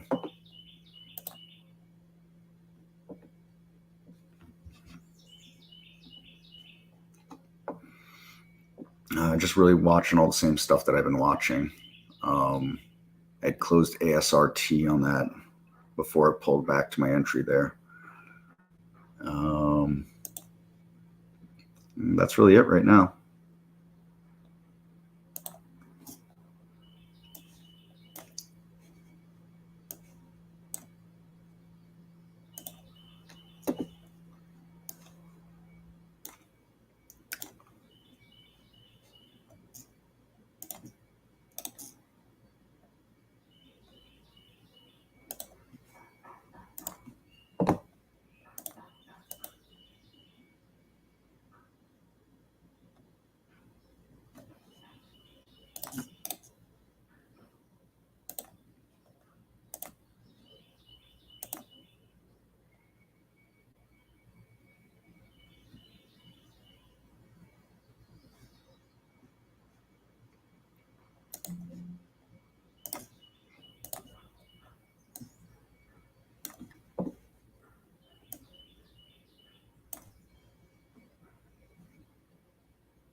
Yeah, let me see if that fixes it.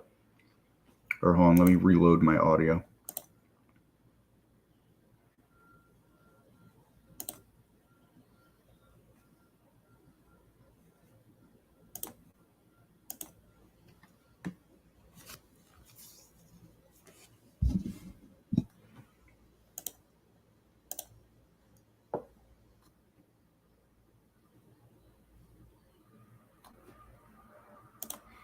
All right, is that any better on my audio?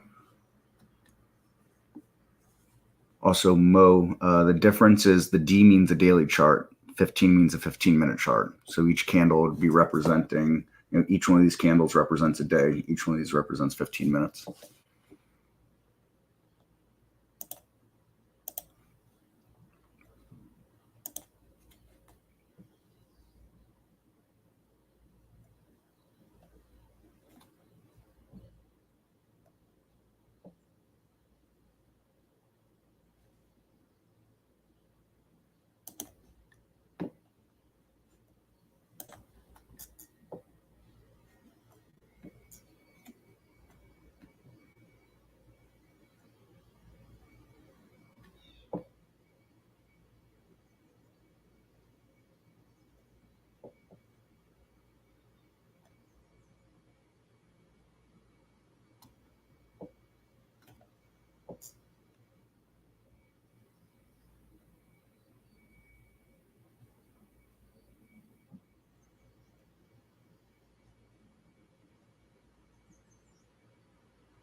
No worries on the questions. Happy to answer those questions. Everybody's got to start somewhere.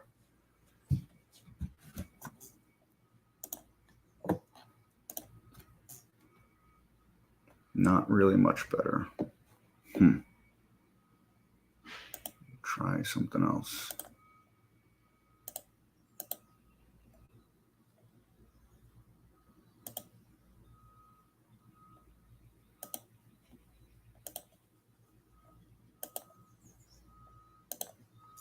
See if that's any better.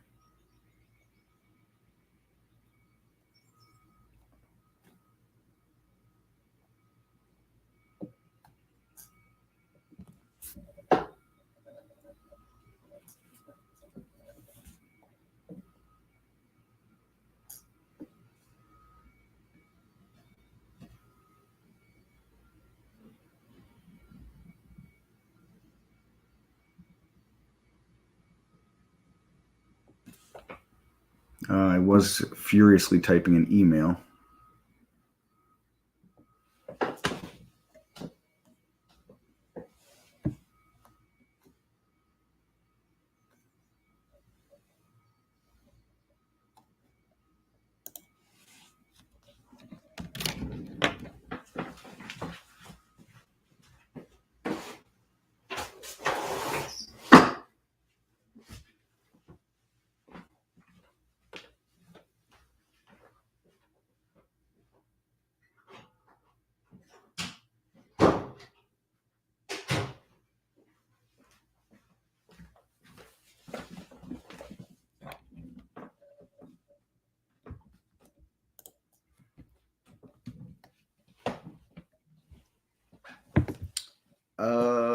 No, because I don't really stream enough to do a noise canceling app, to be honest. The other problem that I run into is every noise canceling app that I ever run bogs my machine down so much I can't do anything. I tried the Crisp app for a while and nothing would respond for me. Trade ideas would just go dead on me.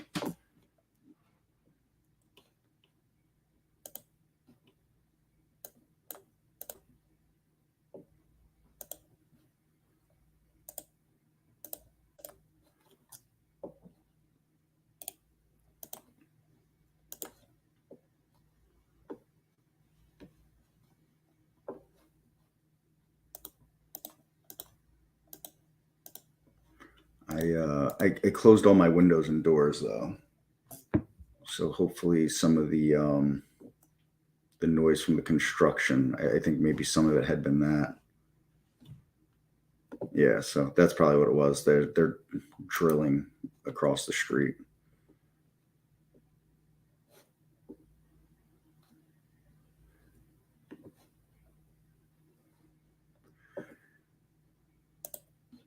All right, I have completely lost touch with what's going on and everything I was watching. I just saw NEO set off my price alert here.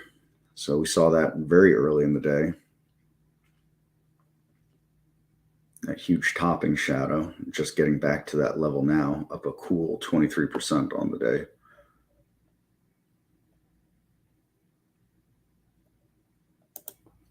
ASRT came undone quite a bit. And again, like I mentioned before, when we couldn't poke through this that whole way and we got this declining volume, that was a concern. We get this this rising volume right here, a spike in volume and a spike in price just up over, and that was it. So I wouldn't call that capitulation, but those are things that I watch for in a reversal as well. Get that sharp move and a sharp reversal with that increased volume. Those are things I'd watch for in a reversal. So I would suspect that does it for the day there, but you never know. And again, I also talked about the market getting a hold of anything that I'm in. It's made a strong move up counter to the market early, but as the market started to get weaker here with these topping shadows, this also followed suit, getting weaker. I don't know. Did the market grab it? I have no idea, but we can be sure the market did not help it.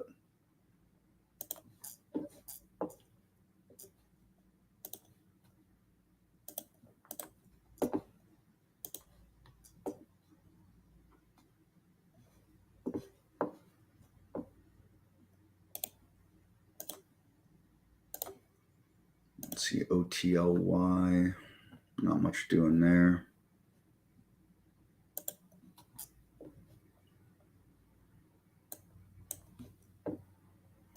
GENI back underneath, couldn't get above that $5 number.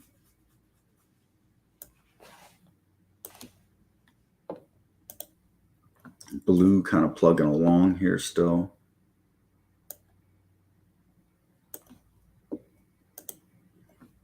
LGVN,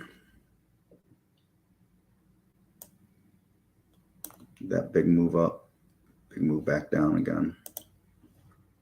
NVAX gave up 11, hasn't seen it again. AFRM has pulled back some now.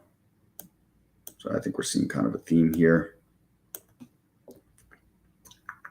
Palantir hasn't been able to get back and hold that 940 number yet.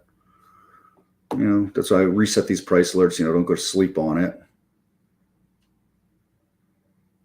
You never know when something's going to move up, off, and out of these areas later in the day. Get a shot in the arm here. BYGR is held up over 11 finally. So this last 15-minute candle closed up over 11. New 15-minute candle opened up over 11.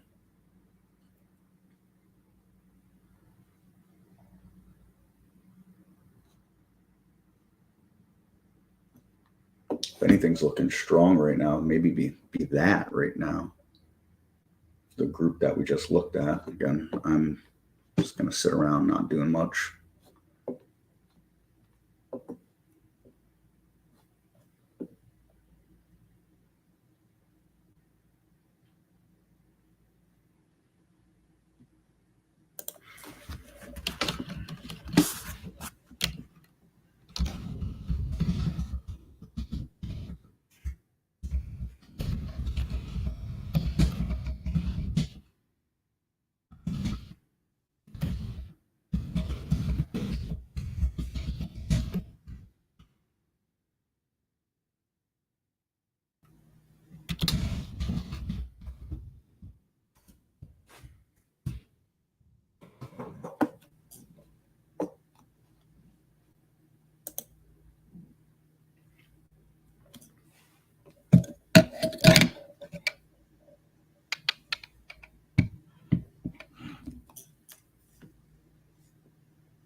Oh, yeah, no, I don't think Michael's here today. Sorry, I completely forgot about that and the 600 other things I'm doing.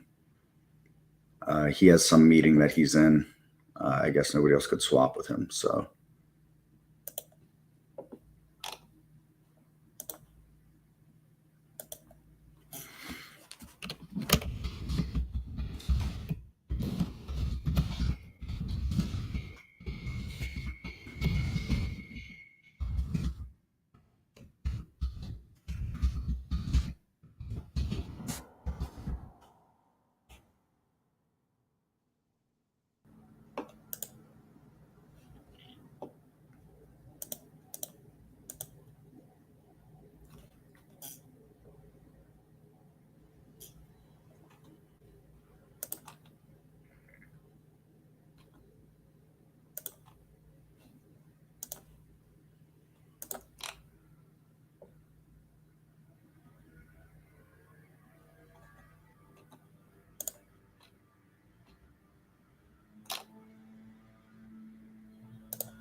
no worries, Walter.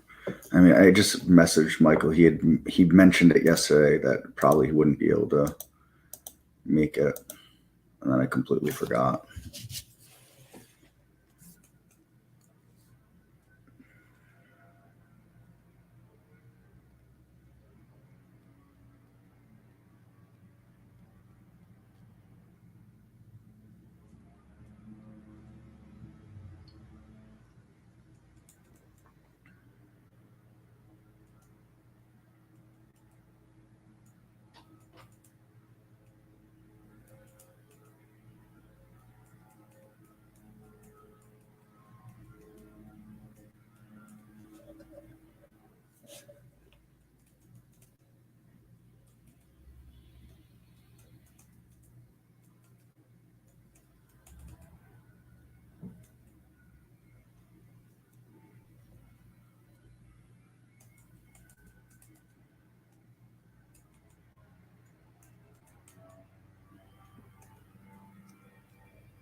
Bear with me a moment here, folks. I put myself on mute.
Uh, 333. Sorry, just saw your question there.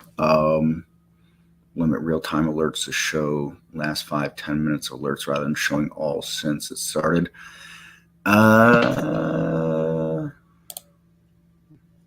Maybe could look at in the view mode. Where is it? Right-click properties, view mode.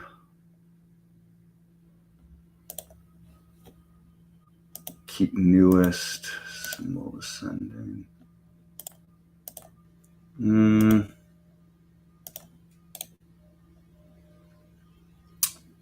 No, I don't think so. Not by a time frame like that, no. You could do, use the don't repeat function. So you're just not getting overwhelmed with alerts. So you go, don't repeat, and you could set it for, a day, an hour, 30 minutes, 15 minutes, 5 minutes, 1 minute. That would be a way to do it, but no way to just say, give me the last X amount of minutes on alerts. Yeah, group and sort by.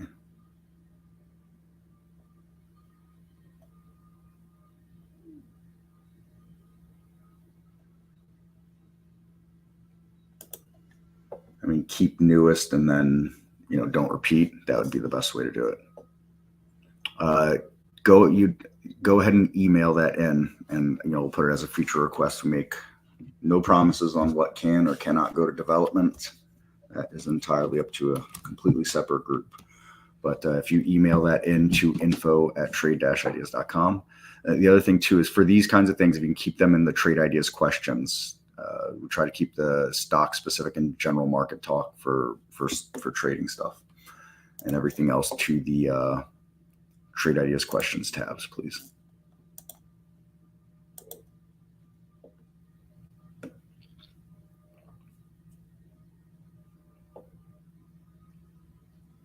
After the CMT symposium, Walter, a couple of weeks ago now, there's a lot of stuff that Michael and I are personally working on, trying to further some relationships and push trade ideas, the platform, and our data into other platforms as well.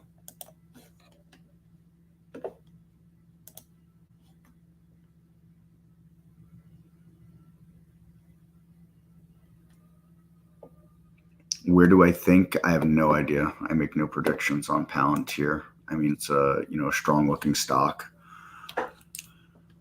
On those earnings, gapped up there, pushing back towards high of the day again right now.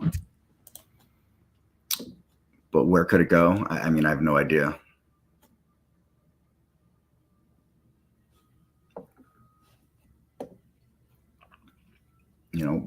If then scenarios, if it makes it to this 970 level, then I think we may see some resistance there. If it pushes through 970, then I think we may see $10. Those are all possibilities. That would be what I'm looking at here. I would also say if we take out the low of today, then we close that gap.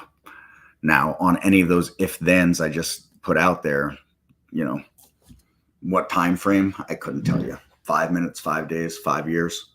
No way to know. Will I ever be able to customize alerts and scans beyond what the filters offer? I don't know, Tiffany. There may be at some point where some kind of qualified set of users could program things in the Market Explorer.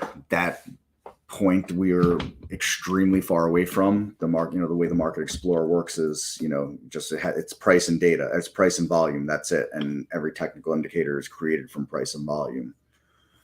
But the problem is, that amount of data requires an awful lot of power, and Michael alone with what he does in there crashes the test servers all the time on us. So us opening it up to the public right now is just not anywhere near realistic. So if that was ever going to happen, that would be the way we would do it through the Market Explorer. What makes us different than most other platforms is our live data. Nobody else really has live data that we have. It also makes things more difficult for us because adding any sort of data points, they have to match up with all the other gajillion data points that already exist within the system.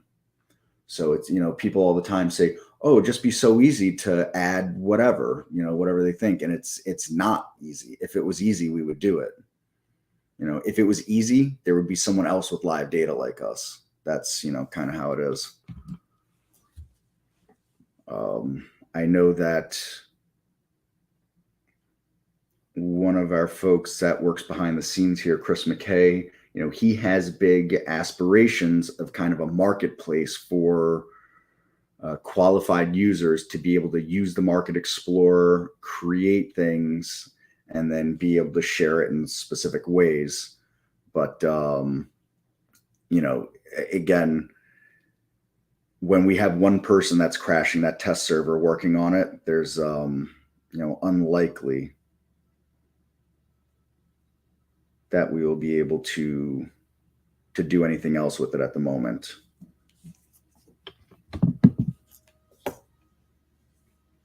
It was my hopes and aspirations when we moved to AWS that we would be able to actually start putting in more filters and data points, but those have been currently dashed on me for the time being.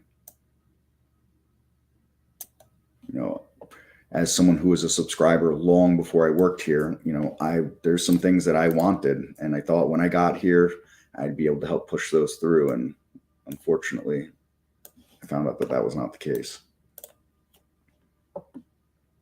However, my campaign for a lot of those things still exists.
No, I didn't think you were pointing fingers at me, Tiffany, or anything like that.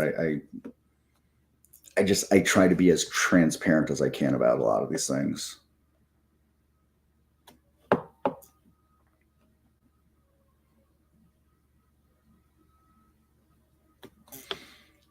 And yeah, that's the thing with some of these complicated, first off, when people are looking for pattern recognition, there's a lot of subjectivity in there. I don't know if that's one of the things you're looking for, but there's a lot of subjectivity in pattern recognition. So you could start there. And then live data is just, I guess it's just that tricky.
Fed's William doesn't see any reason to cut rates this year. Perfect.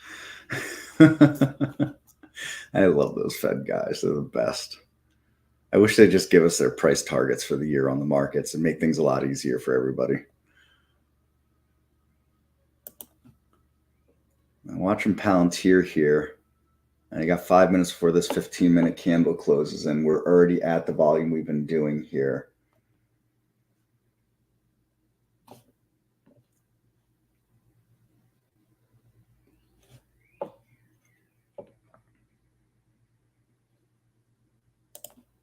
Look at that on a 5-minute chart here. So you can see an uptick in volume. Even this previous volume candle still a bit above what we'd been doing for a little bit here over the last 5, 10, 15, 20, 30, 35 minutes, give or take.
Yeah, I'm with you on that reel. I'm watching that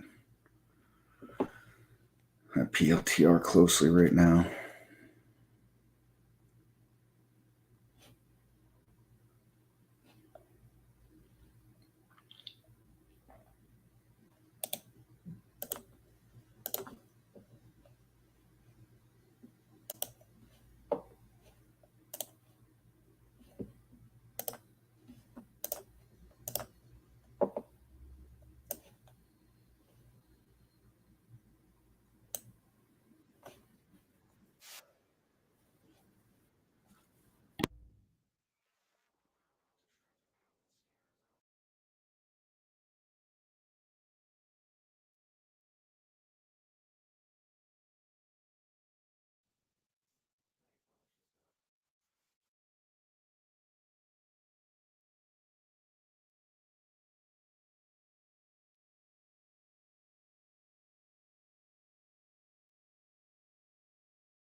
gonna throw myself on mute again for a moment here, everyone.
Sorry, Tiffany, I just saw what you put there.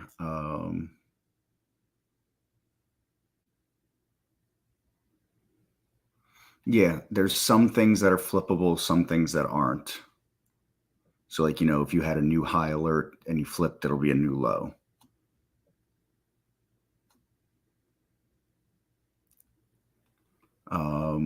No, on the flip of the position and range 5-day. Let me just test it. I don't know if it'll flip it from maximum to minimum, I think is what it's going to do actually.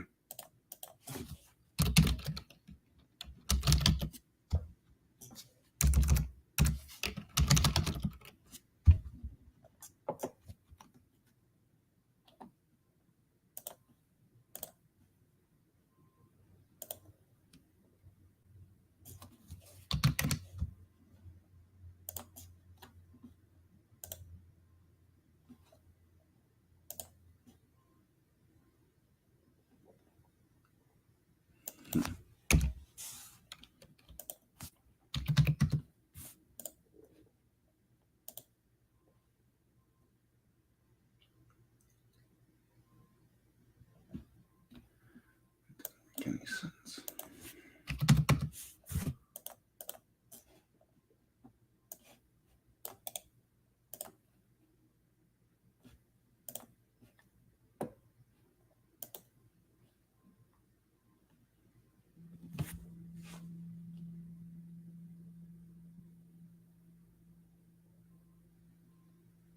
I'm missing something.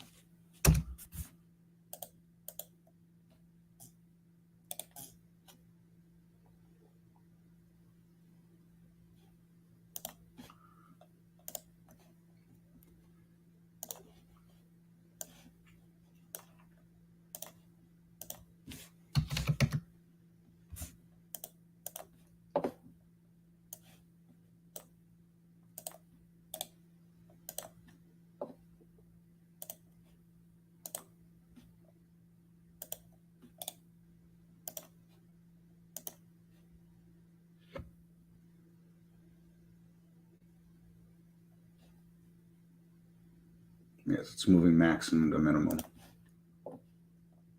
And a flipped number, obviously.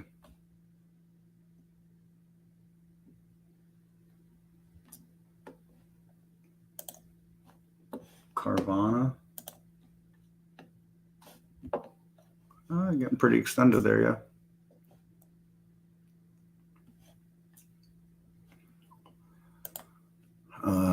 I would suspect some of this is going to have to do with that 57% short float. There's got to be some of them maybe getting a little uncomfortable here. It doesn't, I wouldn't call it a squeeze.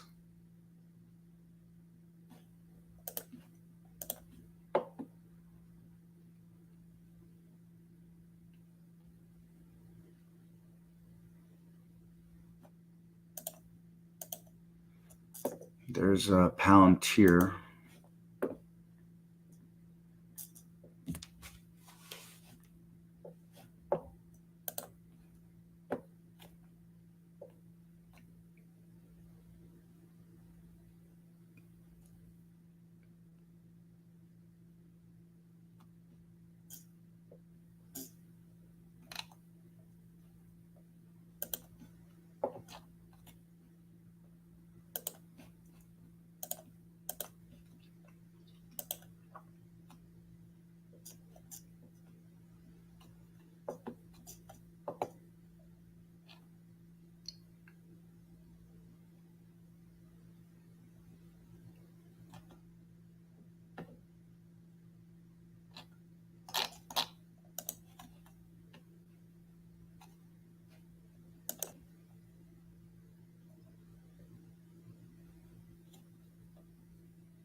And VYGR.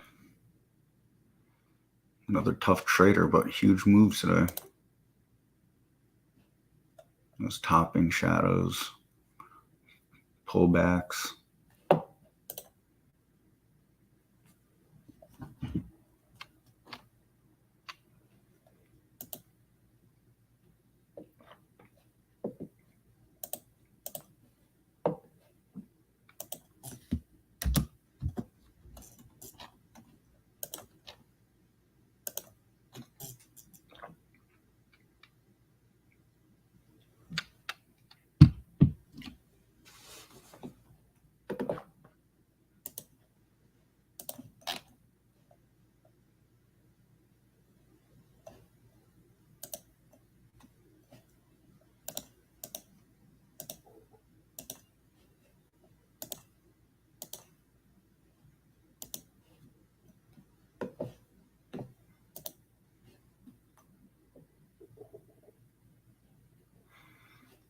SFWL. Well, that looks fun.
You know, it looks like Carvana's come unraveled a little bit.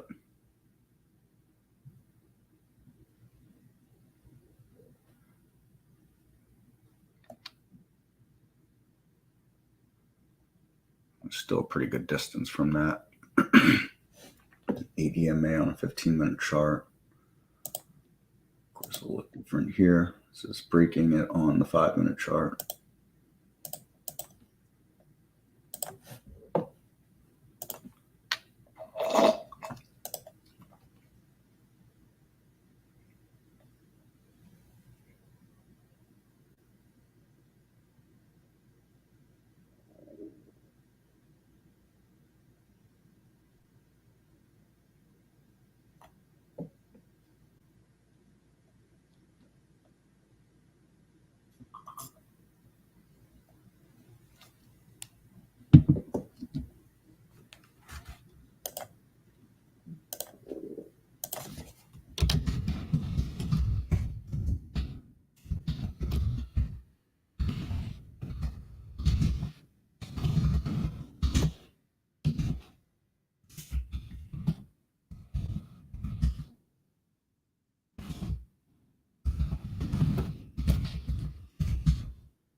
Sorry, I was just seeing that. My pleasure. Happy to help. As always, you take care, buddy.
really just kind of sitting on my hands at this point. I am gonna have to be on mute for a while at about 1:10, and then I have a marketing meeting again right after that. So I'll have the chat open. I'll be limited in being able to help with questions over the next hour and a half, though, give or take.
Alrighty, everyone. So yeah, I'll be on mute for a little while here.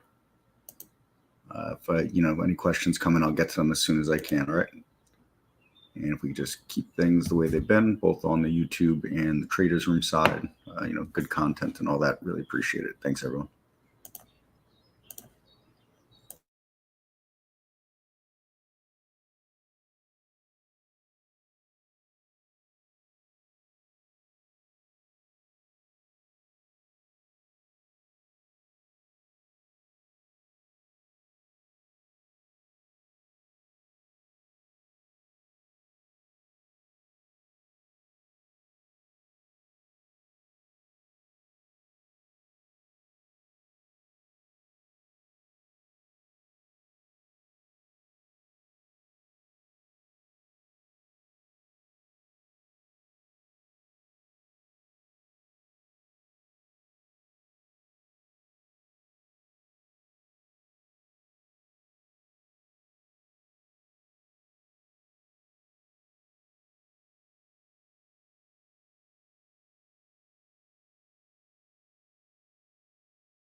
All right, so just popping off mute for a moment here. I'll have another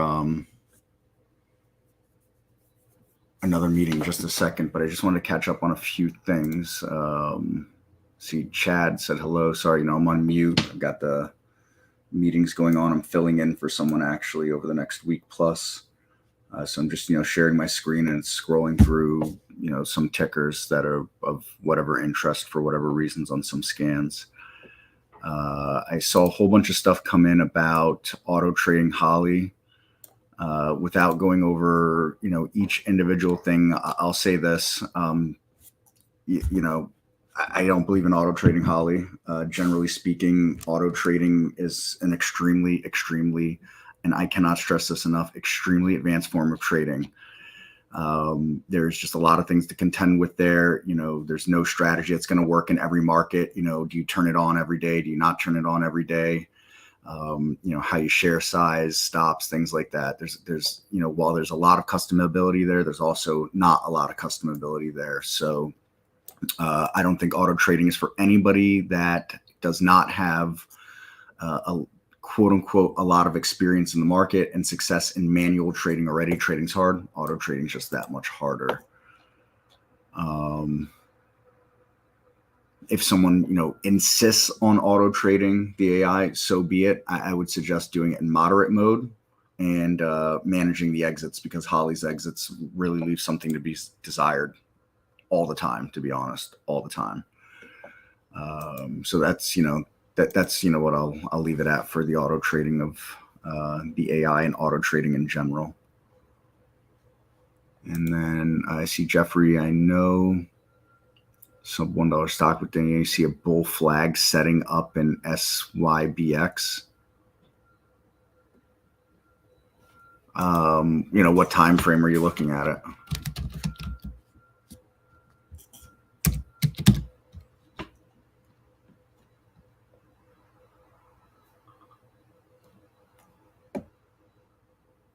I mean, I certainly don't see it on a 15-minute chart.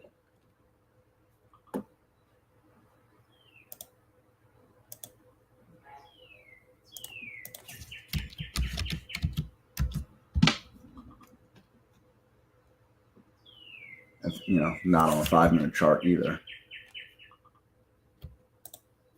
I don't know, maybe on a 1-minute chart. No, I don't see any bull flag anywhere. Not on a daily chart, not on any time frame we got. If it's not on a 1-minute chart, it ain't going to be on anything else. So, no, I don't see any kind of. No, I don't see a bull flag there at all. If I were to see anything, it would be maybe kind of a horseshoe up kind of here. That's it. This rounded bottom. But I mean, it's just running sideways right now. Yeah, you got it.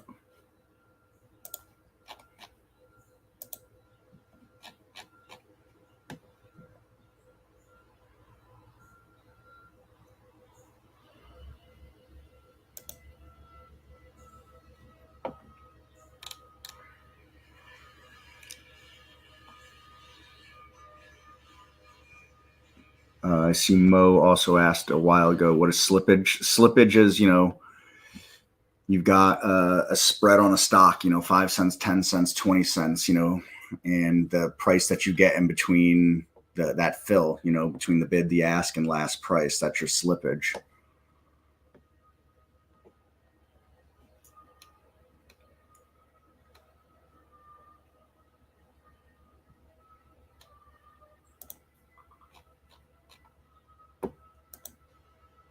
And just trying to scroll back and see if there's something else important that I've missed.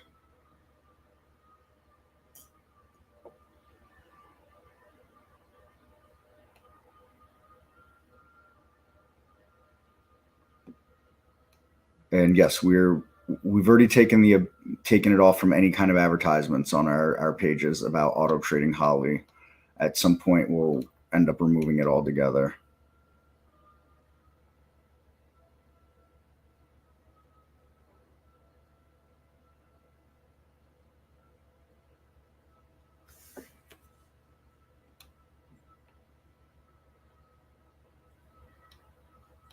I think I'm kind of caught up there with all that stuff. And again, sorry that I've been on mute for so long and have to do it again.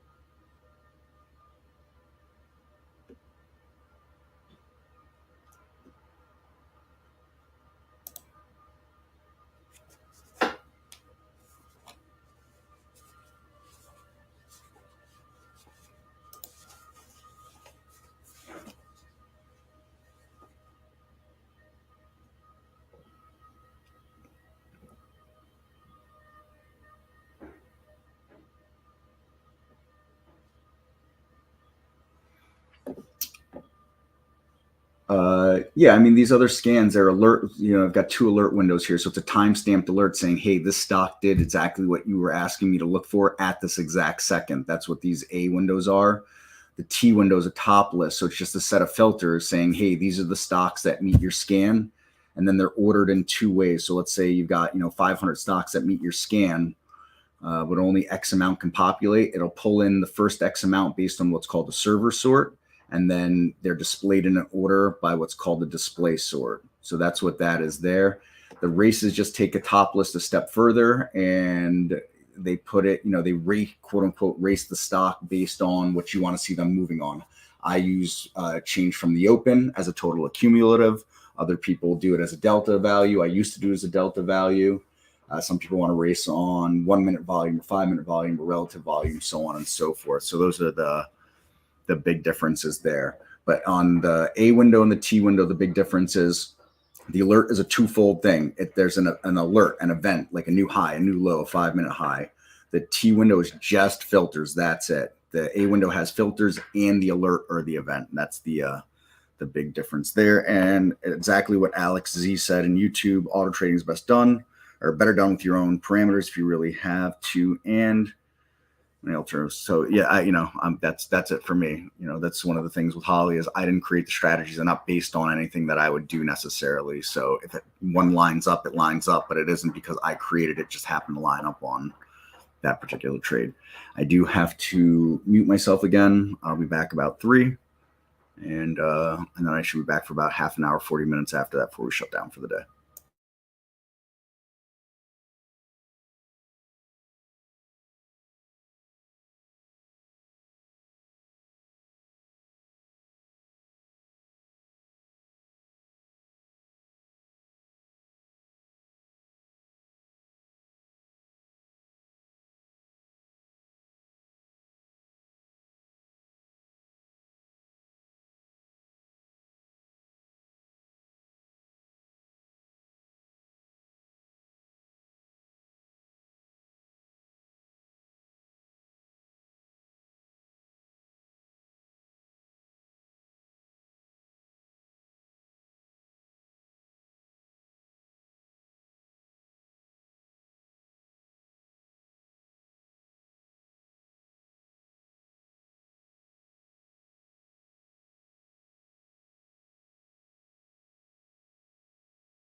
All right, everybody, I am back again.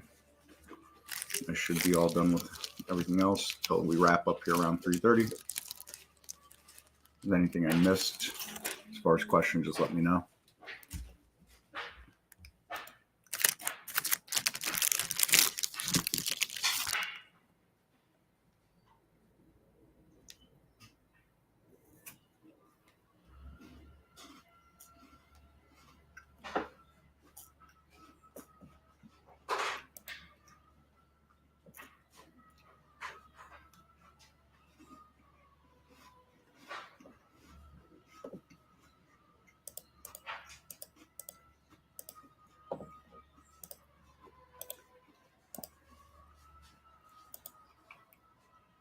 And I see a lot of stuff is kind of at or near where it's been a lot of the day that we were looking at earlier.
So I see TCRX is just about completely giving it up at this point.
Never looked at it. I see you all talking about DWAC during the day.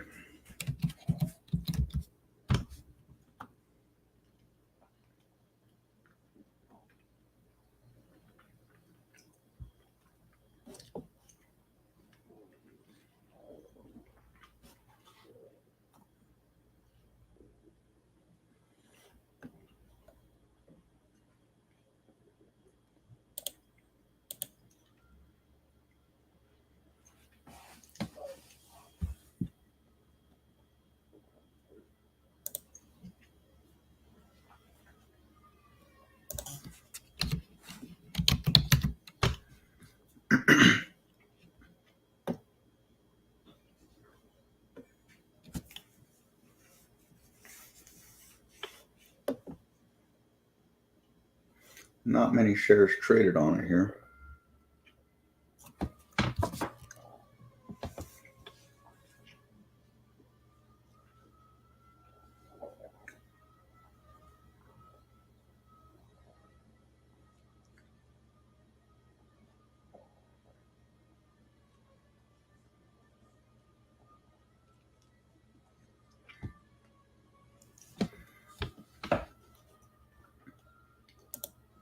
So it's SWFL or SFWL, excuse me.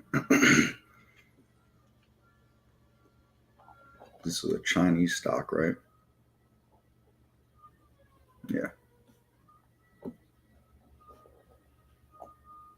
Kind of end the day in the middle of where it's been from the top to the bottom. Could be worth watching for tomorrow.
So Carvana really gave it up after it got, I don't know, what was it 1340, give or take?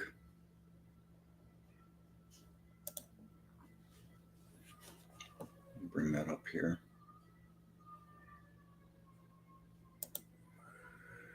Where did Carvana get to? Now 1328. Really gave it up. So we'll see if that's a reversal, and that's the end of it.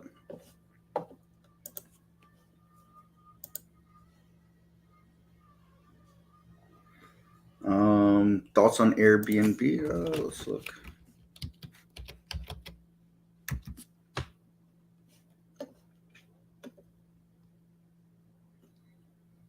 Chart, whatever, load.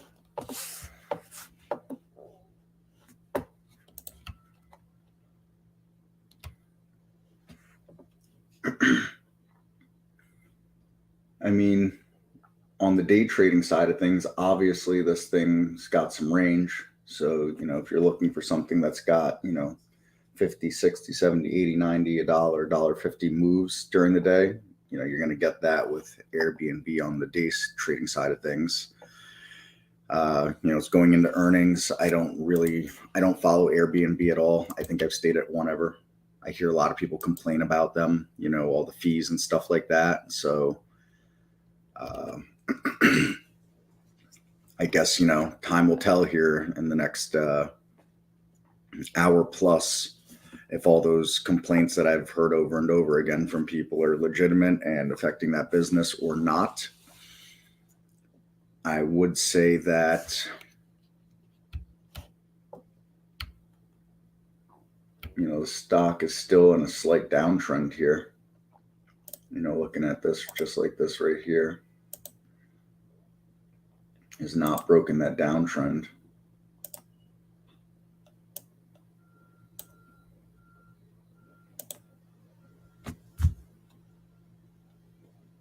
And I would also go on to say, this is as a longer term snapshot of it,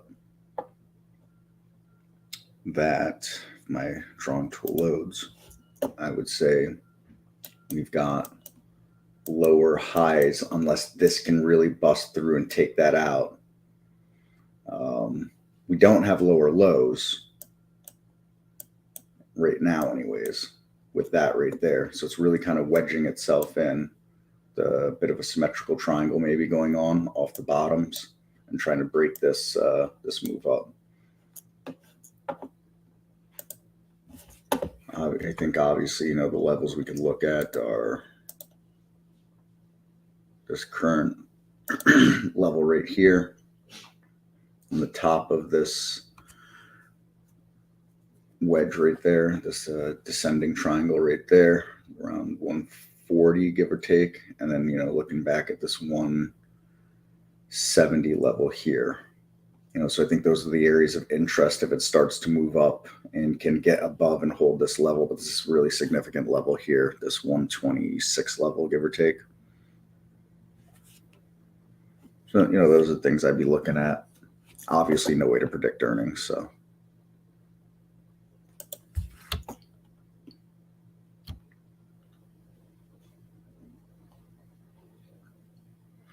its lifetime high was what, 219. So, really way under its lifetime high.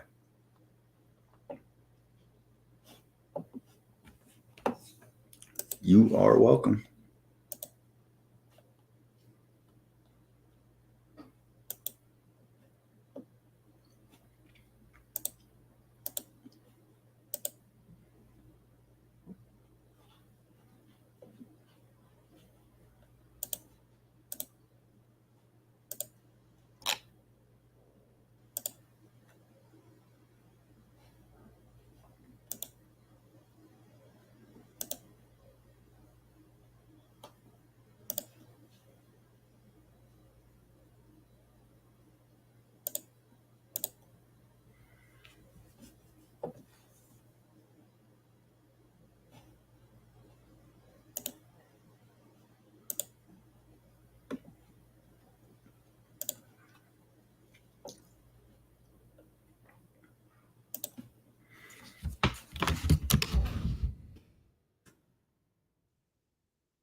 Yeah, CPI tomorrow.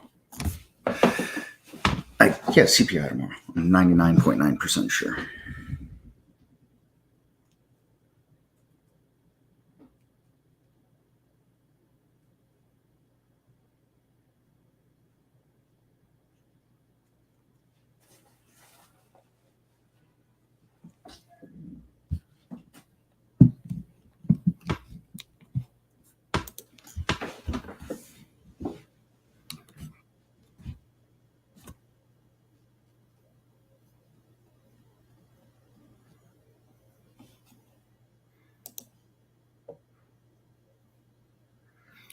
Palantir pushing through the high a day.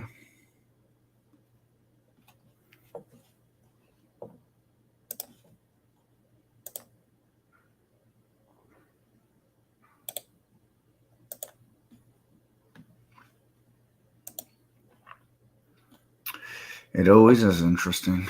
It always is interesting.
Palantir going out at high of the day.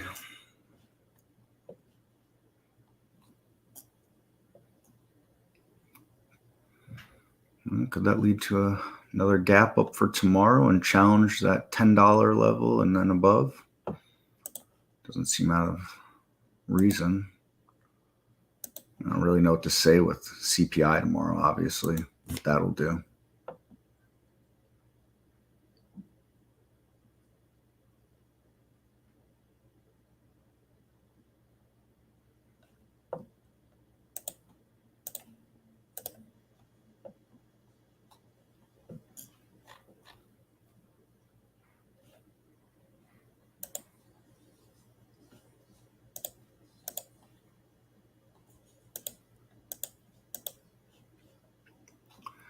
Yeah, like everything else, we'll get to watch it unfold tomorrow.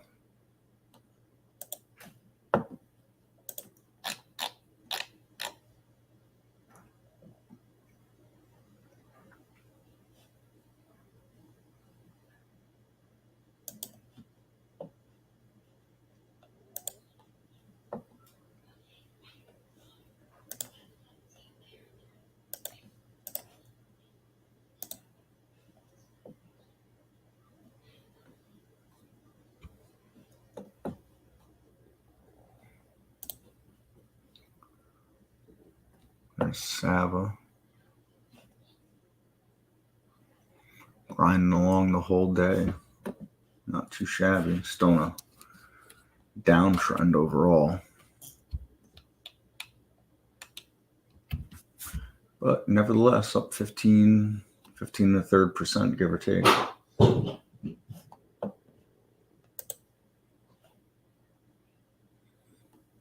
we'll see what's on deck for tomorrow. So, all right, I think that'll do it for me here on the day, folks. I'll have the main room open in between, I'll say 7:30 and 8 o'clock tomorrow morning. YouTube I'll open at about 9 o'clock. Try to, like Barry, get on the mic by about 9:05, give or take. Run down whatever little pre-market stuff there is for me to go over. I think for the most part, we're all looking at the same stuff anyways. And I don't know. It'll be an interesting day with CPI report, and I'm sure some Fed official somewhere will find a mic to jar the market some more, because that's what they greatly enjoy doing for whatever reason. So you too, Rusty, appreciate it. So I'll shut down YouTube side of things first. You folks, I'll see you tomorrow around 9ish, unless you want to go to the main room first. So you folks take care.